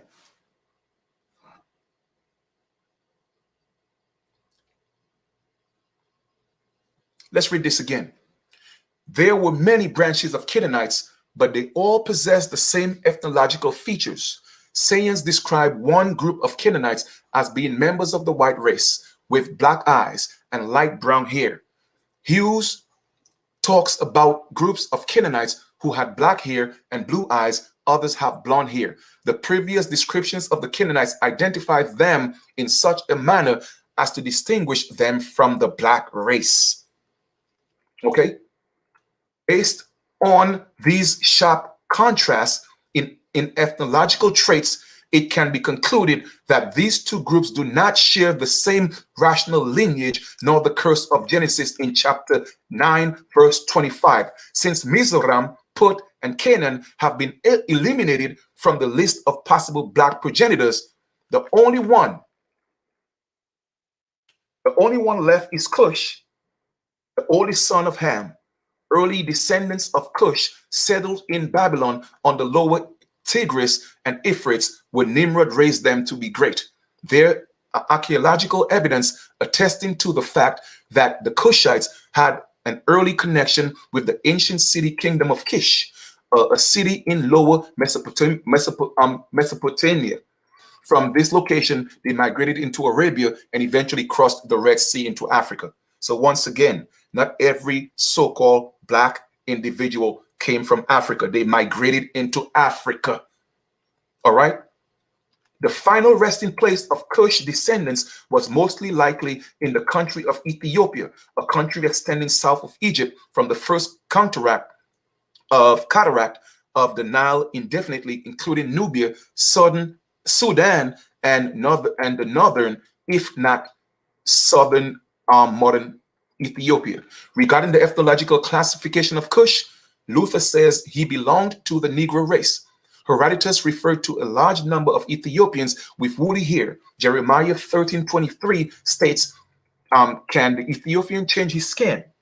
The preceding reference is the black-skinned Cushites that were called Ethiopians. Later on, the book of Jeremiah, and an incident is recorded in each, and Ethiopian saved the life of Jeremiah. Sayers believed that he was a Negro. Thus, a careful comparison between the ethnological traits of the Cushites and the black race reveals that the blacks have descended from Cush, okay? From Cush and not Canaan, okay?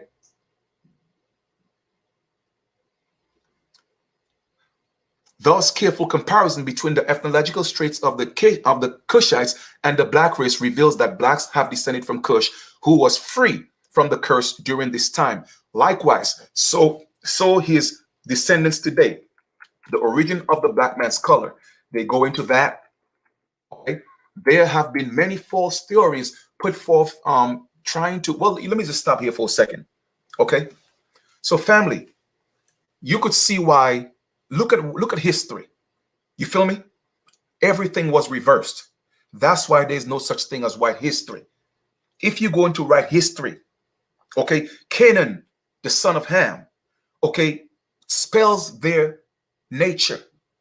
So when the question begs, what happened in the ark with the situation with the dog?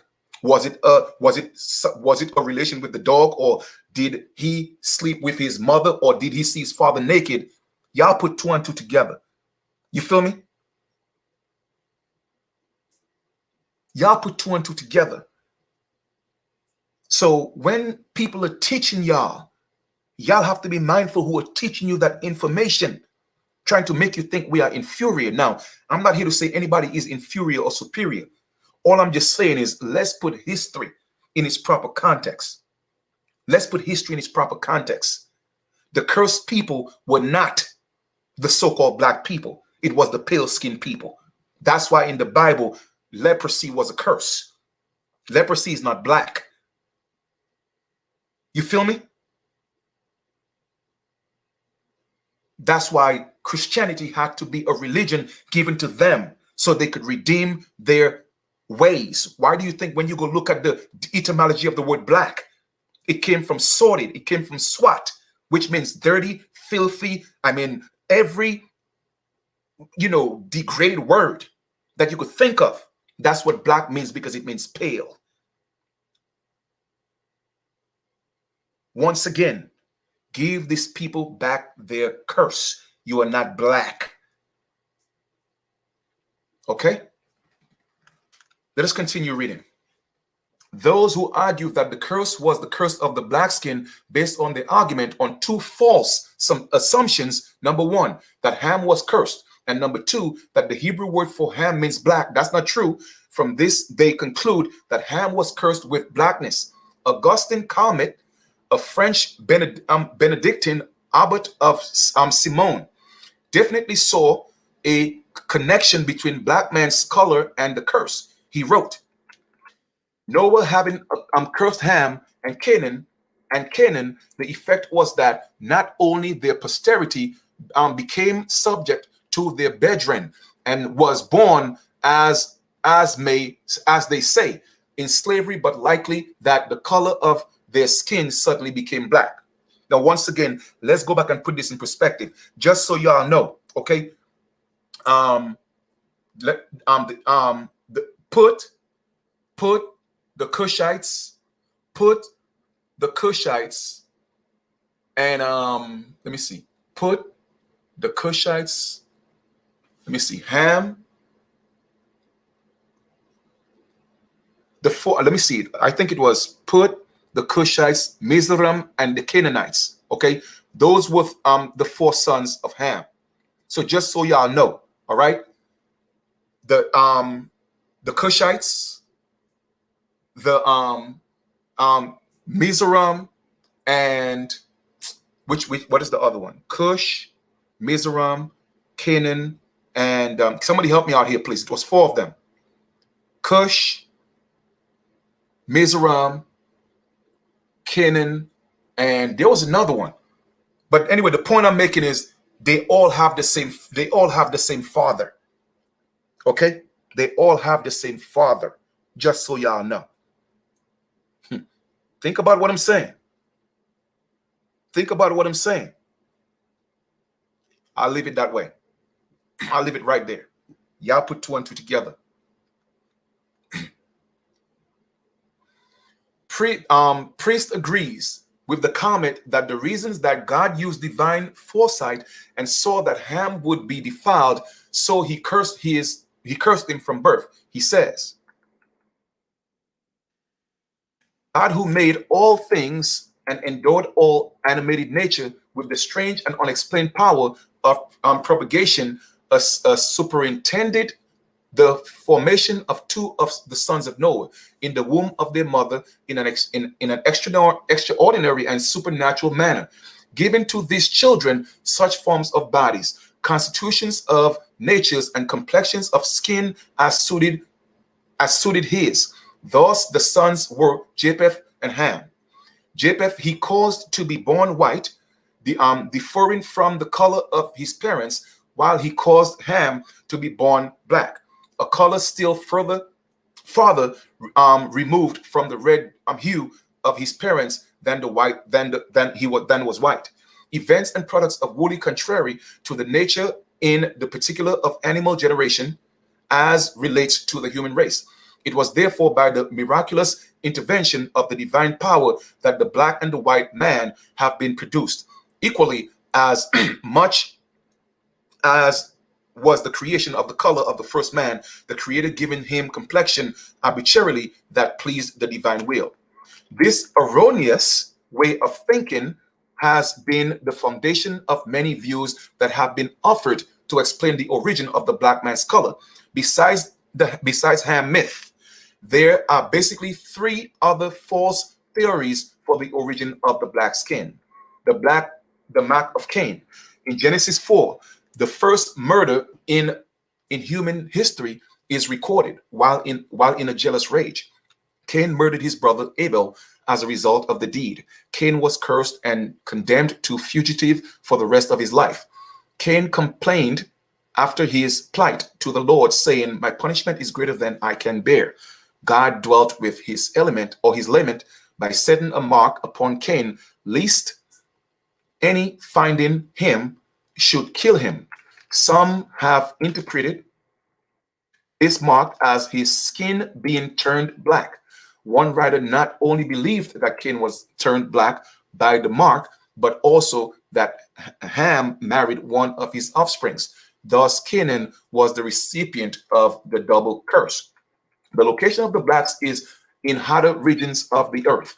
Since blacks were more frequently seen in the hotter regions of the earth, some have maintained that this has darkened their skin. The author suggested that even a white man was darkened by the hardly and ever exposed sun. Therefore, blacks were quite a bit more scorched by the sun because of their long exposure to it. A slightly varied view along this line is that the Tower of Babel, God created the different races at the same time he confronted the languages and scattered men abroad upon the face of the earth. Thus, it was believed that the skin colors of the various races were predated to the lands of their ultimate habitation. Their descendants from the subhuman species. That's another theory, right? This theory argues that blacks did not descend from the human race, but they are offsprings of another species. This is why their skin is black. Ariel, the pen name of B.H. Paine, believed blacks did not come from man, but that they were beasts created on the sixth day of creation. He made the following distinction between the different species of beings in God's creation: birds, fowls, creeping things, cattle, beasts, and Adam and Eve. He listed blacks under the category of beast, which included all two-footed animals such as ape. Ariel also claimed that the temple in the Garden of Eden was a beast, a tempter in the Garden of Eden was a beast, a talking beast, the Negro. That's funny. Thus, according to his viewpoint, blacks descended from the beast, and this is why they have black skin. To arrive at the solution to his situation, one must start from the beginning, and the beginning of man starts with Adam. Every man being that he has ever been born, except for Christ, has inherited two things from Adam. One, a sin nature, and two, a skin nature. When Adam transgressed again, the Lord, he took upon himself a sin nature and passed that nature onto every man. Romans 5:12. Likewise, he also passed on to all men the various skin colors, since he possessed the genealogical makeup to do so. This can be readily verified, because if he did not have this capability, then every man physically as well as racially would look like Adam. Hugh says, if a potential for descendants of varied sizes and shapes existed within Adam and Eve, it is logical to assume that a potential for descendants of a variety of colors existed within them. God placed within Adam and Eve a variety of potential for their descendants, and this potential might have included a certain number of basic skin colors from which mice generation, not climate, could produce other colors. Most geneticists believe that the difference between black and white pigmentation is human beings is due to two pairs of genes. On the genetical scale, the pair of these genes stand at the highest degree of blackness and other pairs of genes at the highest degrees of whiteness. Both Adam and Eve had these two pairs of genes, and they could reproduce them in every shade, from the darkest black to the lightest white. This can be seen by following the illustration. Assume that Adam and Eve genealogical structure was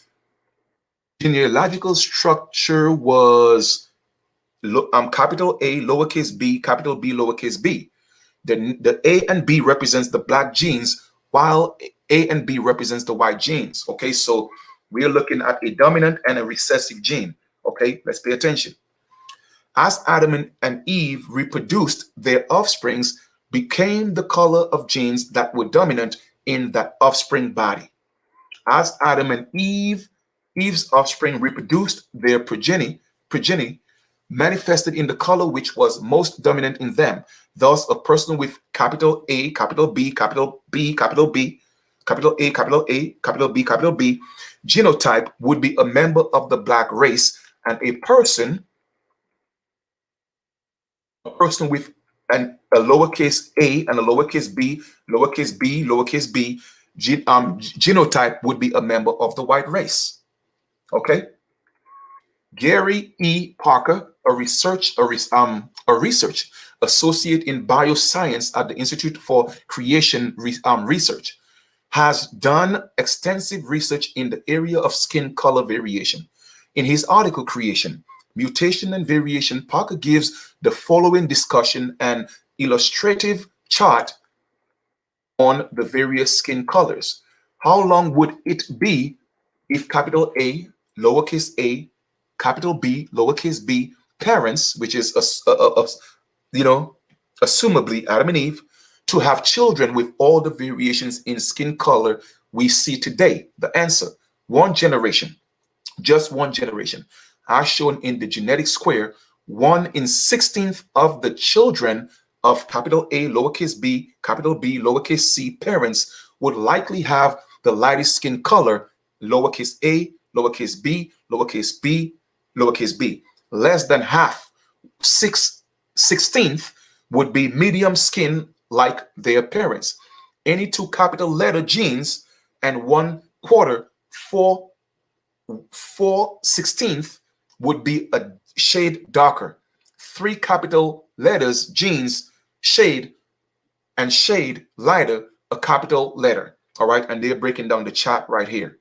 Okay, so you see that capital A, all the capital letters would give you only dark, capital A and B. All right, so y'all can take a look on that. Like I said, the book is on the website, so you could kind of like go through the chat and take your time to do that. Now, since Noah stands as the head of the human race after the flood, it must be concluded that he had a genotype every close to, if not like Adam and Eve, capital A, lowercase a, capital B, lowercase b. These genes were transmitted to his sons, and certain ones became more dominant in the bodies of each individual son. In the case under observation, what happened was that Noah passed down strong melanin pigments to Ham, and Ham passed down even stronger pigments to Cush. Therefore, as great numbers of Cushites migrated to the same regions, the capital A, capital B, capital A, capital B genotypes was constantly being reproduced in their offsprings. Hence, the color of black skin was originated and preserved in Cush and his descendants. All right, the institution of the blacks and slavery. According to James Oliver Boswell, there have been 4 biblical arguments, but put forth by those who advocate slavery. They are: number 1, A, it was ordained by God and was in the best interest of the slave. B, there were examples of slavery in the Bible. C, the servant role spoken in the New Testament. And D, the curse of Ham and a myth. Out of these 4 arguments, the last one gained the most prominence. Boswell confirms this when he says that the curse of Ham myth was believed by most of the advocates of slavery.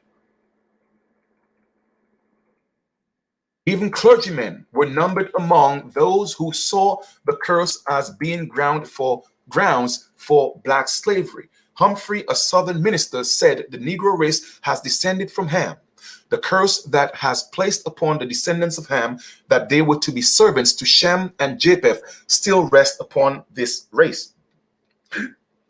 Pardon me. Let me drink some water.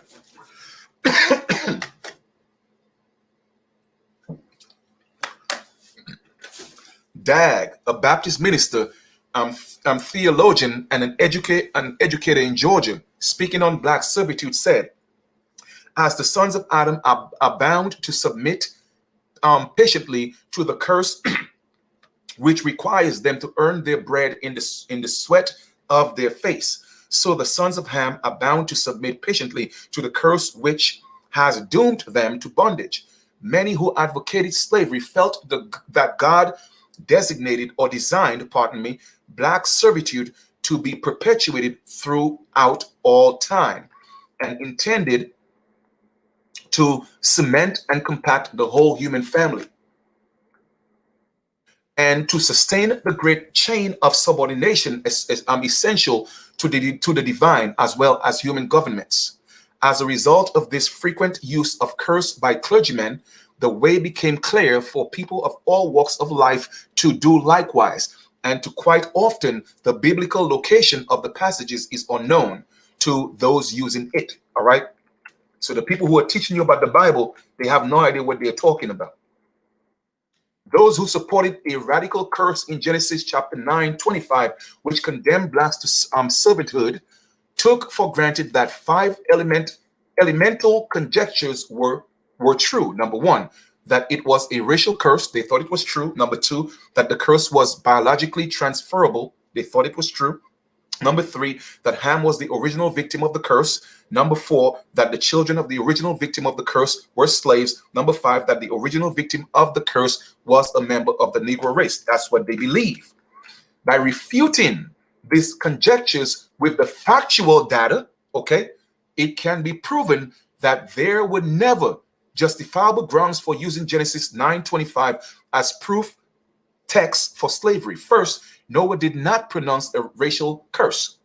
There is no decisive evidence to prove that blacks ever existed before the curse was pronounced. Okay, because once again, the people before, in the antediluvian age, they were not black or white. They were copper-toned people. Once again, hence I'm telling y'all, life originated in the Americas. And I'm going to continue to give y'all more proof. Okay, I'm going to continue to give y'all more proof. All right. So the copper-toned people produce the white and the black. Okay, from their posterity. All right. Fifth, the original victim of the curse was not a member of the Negro race. Canaan, the original recipient of the curse, was not black. Hugh says, the description of other Canaanites groups vary. Some have black hair and blue eyes, others have blonde hair, but they are uniformly described in such a way as to make it certain that they belong to the white race. It is quite clear that the Negro is not a descendant of Canaan, the son of Ham. In conclusion, Genesis 9:25 cannot be used as a proof text to justify the American institution of slavery. Okay? Those who have done this were either faulty exergates, prejudiced, racist, or gain-seeking slave owners. Sad but true, this 18th and 19th century institution has continued to affect the thinking of the American society until these present days. Okay, and then they go into the intellectual capacities of, okay, of the black man. Okay, where white people are certain, black people are, are mentally inferior. So they're just showing, references where, blacks have owned, illustrious and big civilizations and all that. So that's there. Okay, you could read that. All right. And then they spoke of why so-called, they spoke of the IQ of the so-called black man opposed to the so-called white man, because they said it, no, it's not because they're inferior, it's because of opportunities that are afforded to the different groups. Okay. Some get better education. So it's a result of that. All right. So just want to point that out for you guys, and studies that have shown. They're just debunking, the BS that, this current Christian dome is teaching. All right. Just to let y'all know. Okay, and they're even talking about some of the blacks that were brought in the Americas, they came from great kingdoms. All right, so they're even talking about that as well. All right, family. So, like I said, everything else is just pretty much, basic. Well, it's not necessarily basic, but they're just talking about, validating again that they're refuting, the conjecture that black people are inferior. You know what I'm saying? So they're just giving all the sources. But like I said, the PDF is, the book is on the website. By all means, go ahead and read the book in its entirety. All right, take your time. Just wanted to go over some things to put a lot of things in perspective. Okay, that's what I wanted to do. Okay, and that's it. And then they have chapter they have chapter 14 talking about, some people are saying that black people have no souls, so again, they're refuting that, just giving information, talking, because they're saying that black people are soulless people. But of course, it's crazy, right? But you know how it is, man. So they just refuting all those things with different, accomplishments and, of so-called blacks, all right? And then the black man in relation to the Bible, talking about black man wasn't supposed to be saved, all that type of stuff. So they going into the Bible, talking about where they show blacks was doing things in the Bible, all that stuff. So I'm just kind of, combing through this, all right, see what we have further down in the book. But I read everything, okay, just so y'all know. I took my time and I read the book. Let me see what else. Okay, it's 12:44. We almost done. Okay, I will give my conclusion and summarize things for you guys in a few minutes. Let me see if there's anything else I need to read. All right, the Abrahamic covenant. Okay, they're talking about the covenant of Abraham. Did it include the blacks? All that stuff is in there as well. Okay. All right.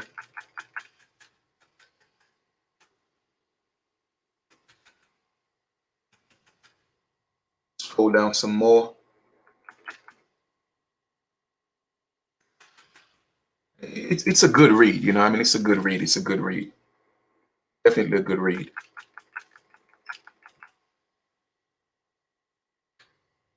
Let's see.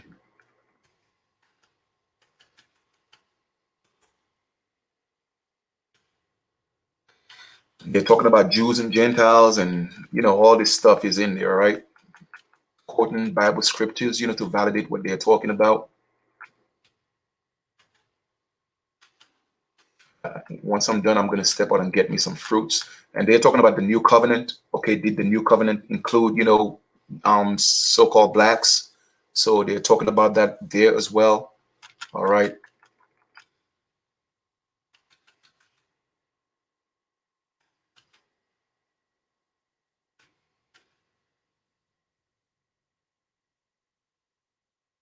All right, I'm gonna get me some fruits, and I'll definitely be up. I got another book, 800 and something pages. I have to read and go through. And then, the black man in relation to the Great Commission, all that stuff is in there. What the commission is defined to be. All right. So they're talking about that, in that chapter. Right. Let's see what else they got. The Great Commission of the black man again. All right. Anyway, guys, I'm about to stop here. Right, because I pretty much, the point I wanted to make, I think I established that, all right, to literally show you, what's really going on, okay, what's really going on. It's literally what you call, it's called trading places, all right. That's what it is. You were given the place of the pale man. You were given his character. You were given his identity, all right. So, and then they have summary, of course, all right? The summary, let us read a little bit of the summary. When the Lord decided to send a flood to destroy the wicked people upon the face of the earth, he found one man who was righteous midst a society given over the perversion. That man was Noah. God was so pleased with him, with his life, that he chose to preserve the human race through him. Thus, God instructed Noah to build an ark, which provided salvation for him and his family. But after Noah steamed the flood, he committed a grave offense, which was costly to one of his family members. He planted a vineyard and made the mistake of overindulging in the fruits of his labor. As a result of his overindulgence, Noah became inebriated and lay covered within his tent. Ham walked in on his father, and instead of reverencing him, he began to make his father's condition known to his brethren. All right. Then Shem and Japeth heard that what about Noah? So we're talking about the antediluvian age right now. So we're talking about those people were still the copper-colored races. Okay, just so y'all know. All right. They were still the copper-colored races. When Noah awoke from the drunkenness and realized that Ham had done to him, he cursed Ham's son Canaan. Throughout the years, his curse has been grossly misinterpreted. Early Jewish commentators believed that the curse involved turning Ham's skin black. Muslims used the curse to promote racial slavery. Early Americans also capitalized on the curse to justify the American institution of slavery. The list of Americans who used the curse myth is inexhaustible. Today, the aftermath of the curse is still plaguing the American society in the form of segregation and racially biased attitudes. A careful study of the text under the discussion reveals that those who use this passage to support personal prejudiced beliefs are the victims of faulty exegesis. Anyone applying the proper hermeneutical principles to which passage will be able to draw the correct conclusion from it. This passage reveals 9 important interpretation truths which are directly related to the subject on the discussions. They are: 1, that Ham committed the offense against Noah and not Canaan. Number 2, that the word Ham does not mean black. Now we're looking at the truths, okay? That Ham was not a black man. That Canaan was cursed and not Ham. That the curse was not a permanent curse. That the curse was not a racial curse. That the curse was individually applicable. That the servitude aspect of the curse was not the same type of servitude that the blacks experienced, that the Canaanites are prophesied to be servants of their brothers and the Cushites. Based on that was the truth, okay? So I just want to give a little bit of this right here. Based on the preceding exaggeratical truths of this passage, it can be seen that the American institution of slavery and related derogatory theories about the black man has been unjustified. First, since Canaan alone was cursed, it must be assumed that the curse was limited to him and his seed. History shows that the Canaanites as a nation became extinct about the 2nd century.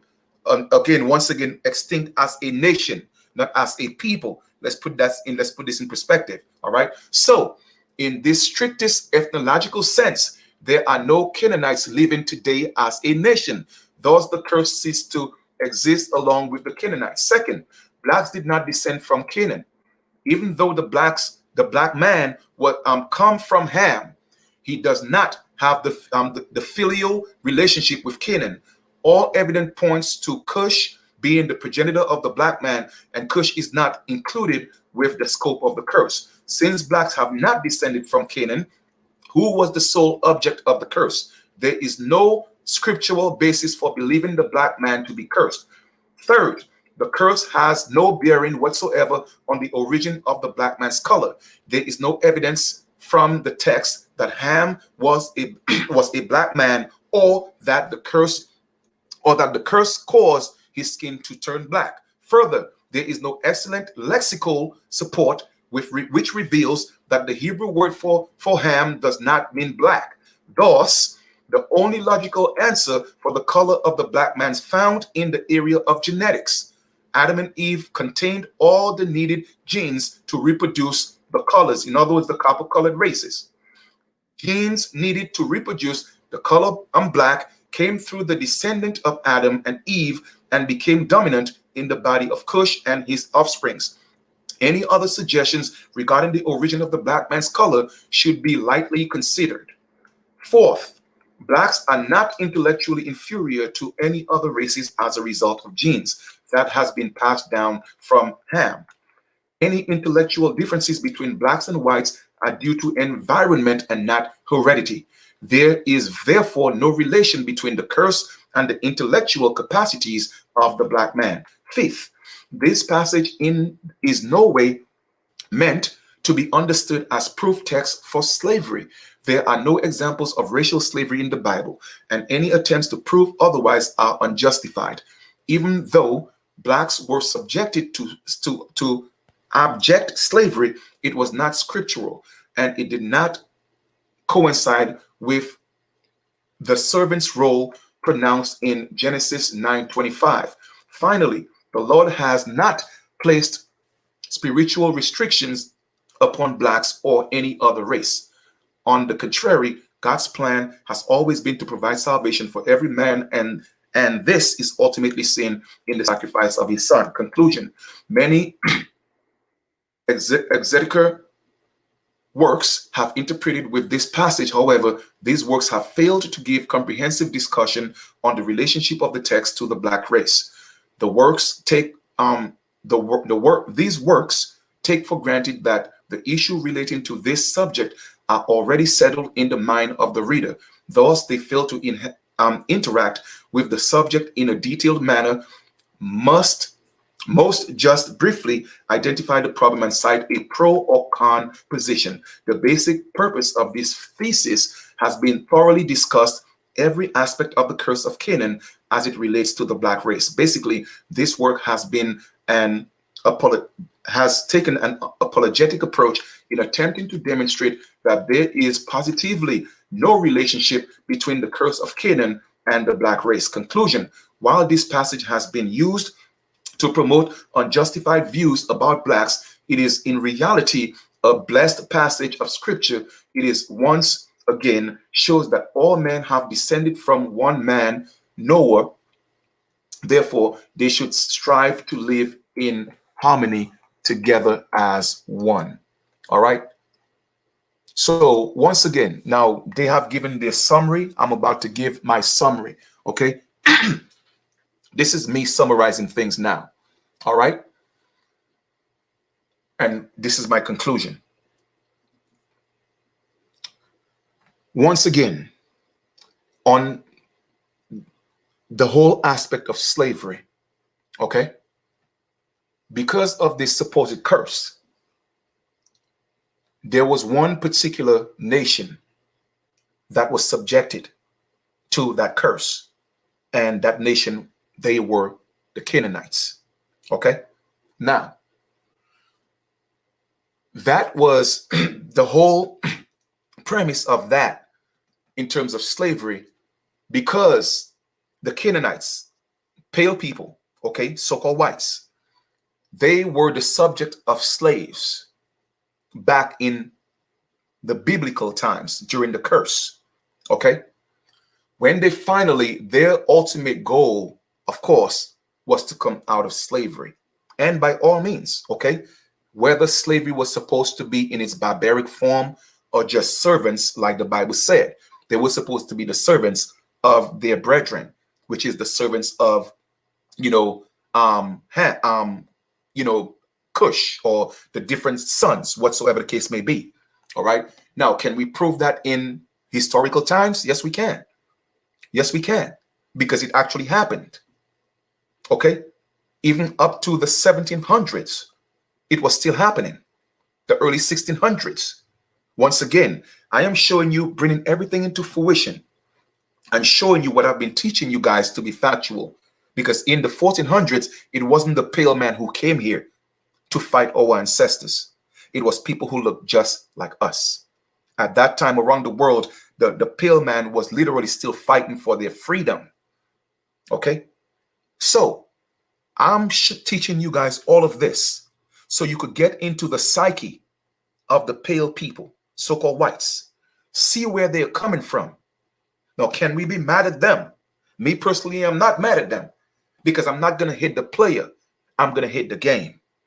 You see, the game made them what they are today. And that's what they're afraid of.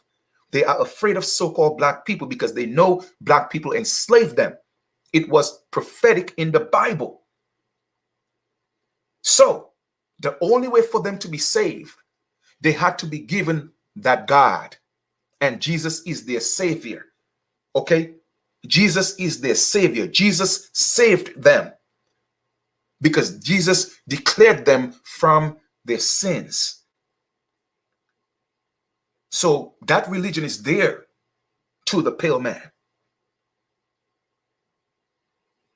So their goal now, because of what they went through, we are going to flip the script and tell these so-called black people that enslaved us, that especially in the Americas, even if we didn't have anything to do with that, okay, based on complexion, you know what?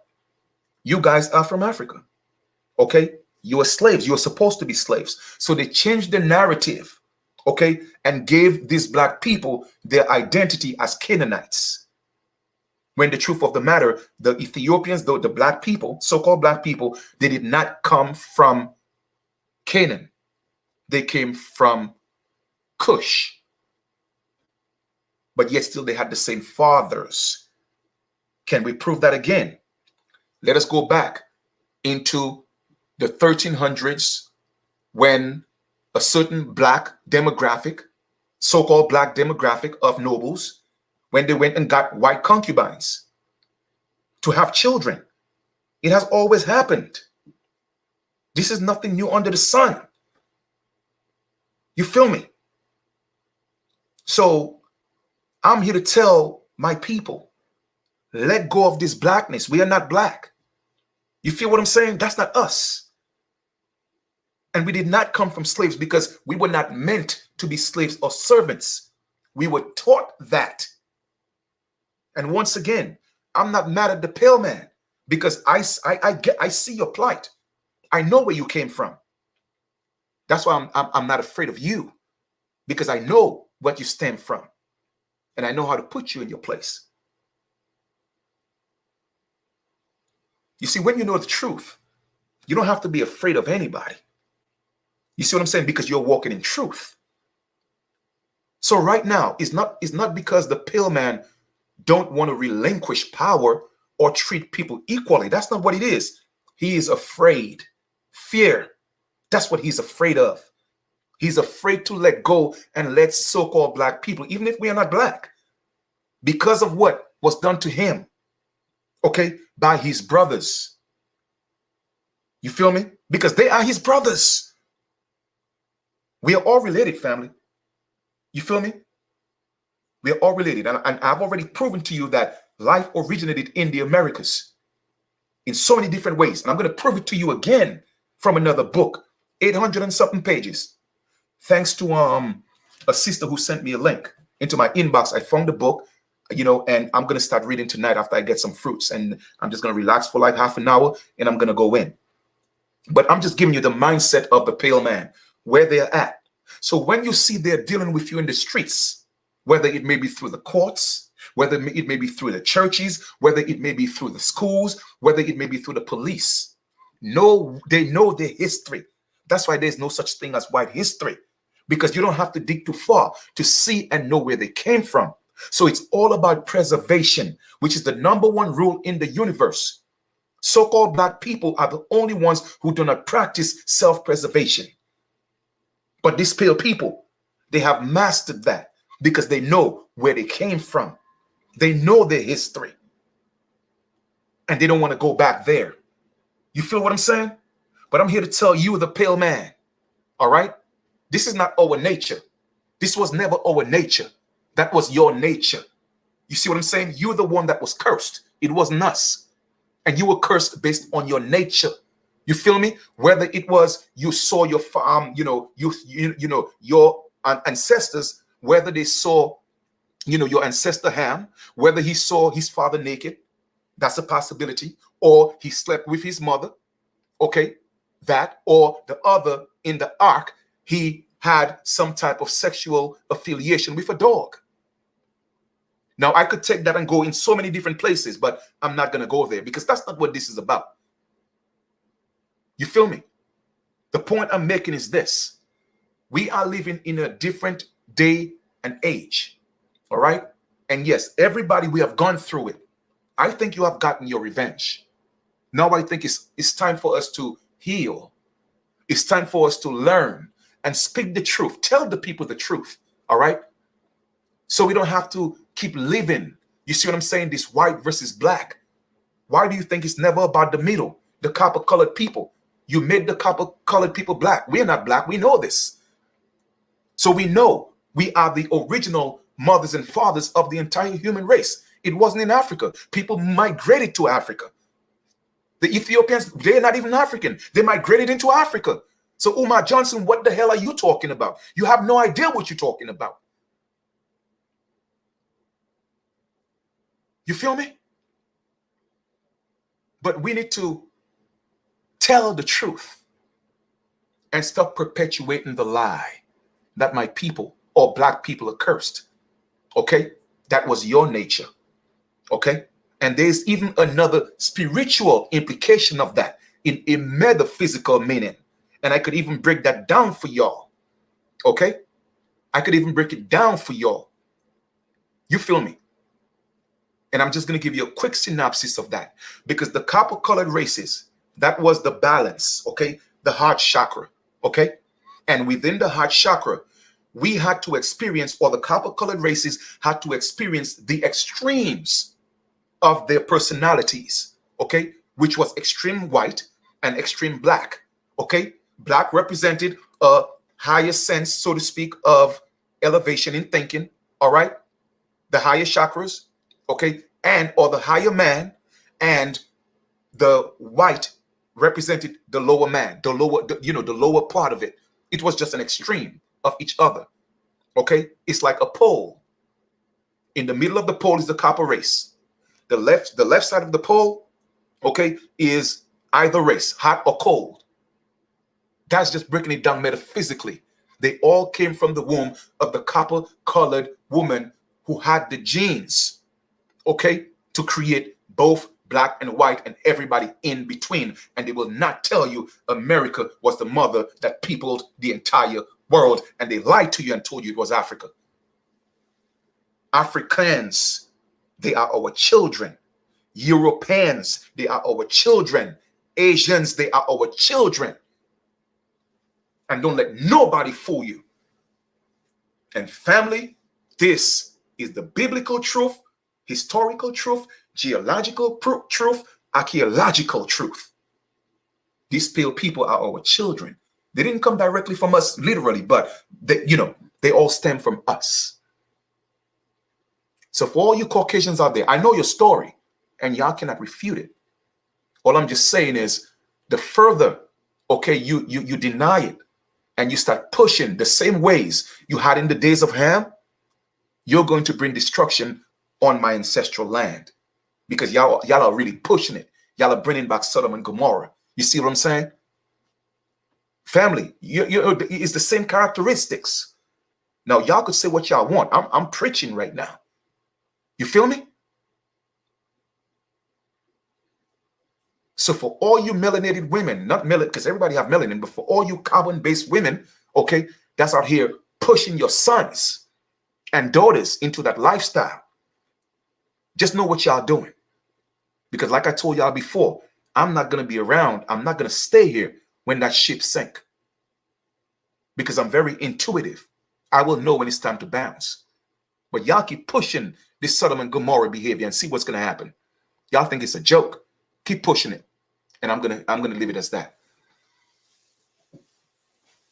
Okay? So all it is that we created a higher self and a lower self because why? We had to experience that within ourselves. It's the same thing in terms of what we call the Great Spirit.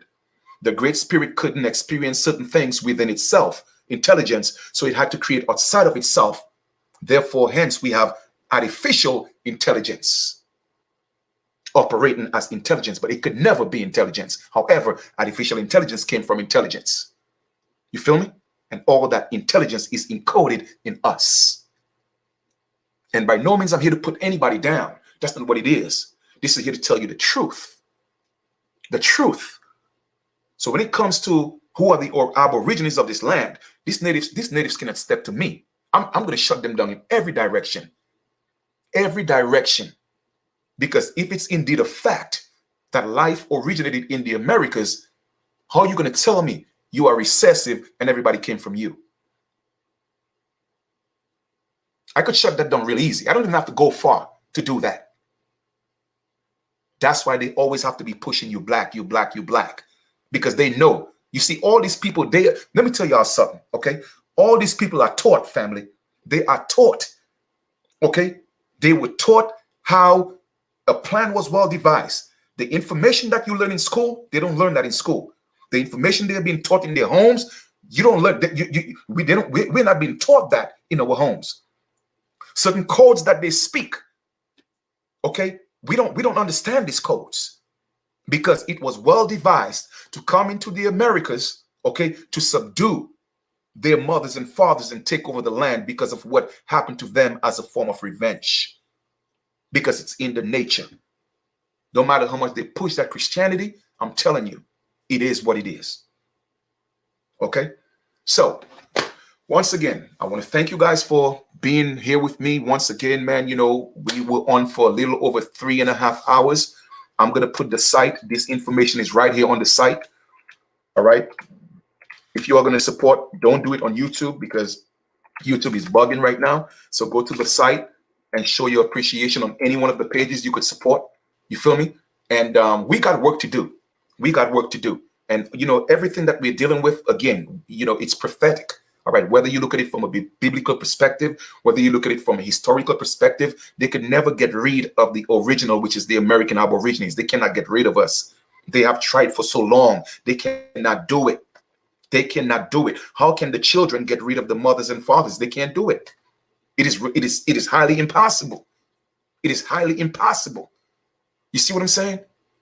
So when everybody else is talking, now with this, we Asiatics, man, listen, man, y'all cannot step to me with that. I could take you all around the world. I know my stuff. And I'm not here to brag or nothing. I'm just saying I show and prove. It is really that simple. You feel me? So family, we got work to do. We got work to do. All right.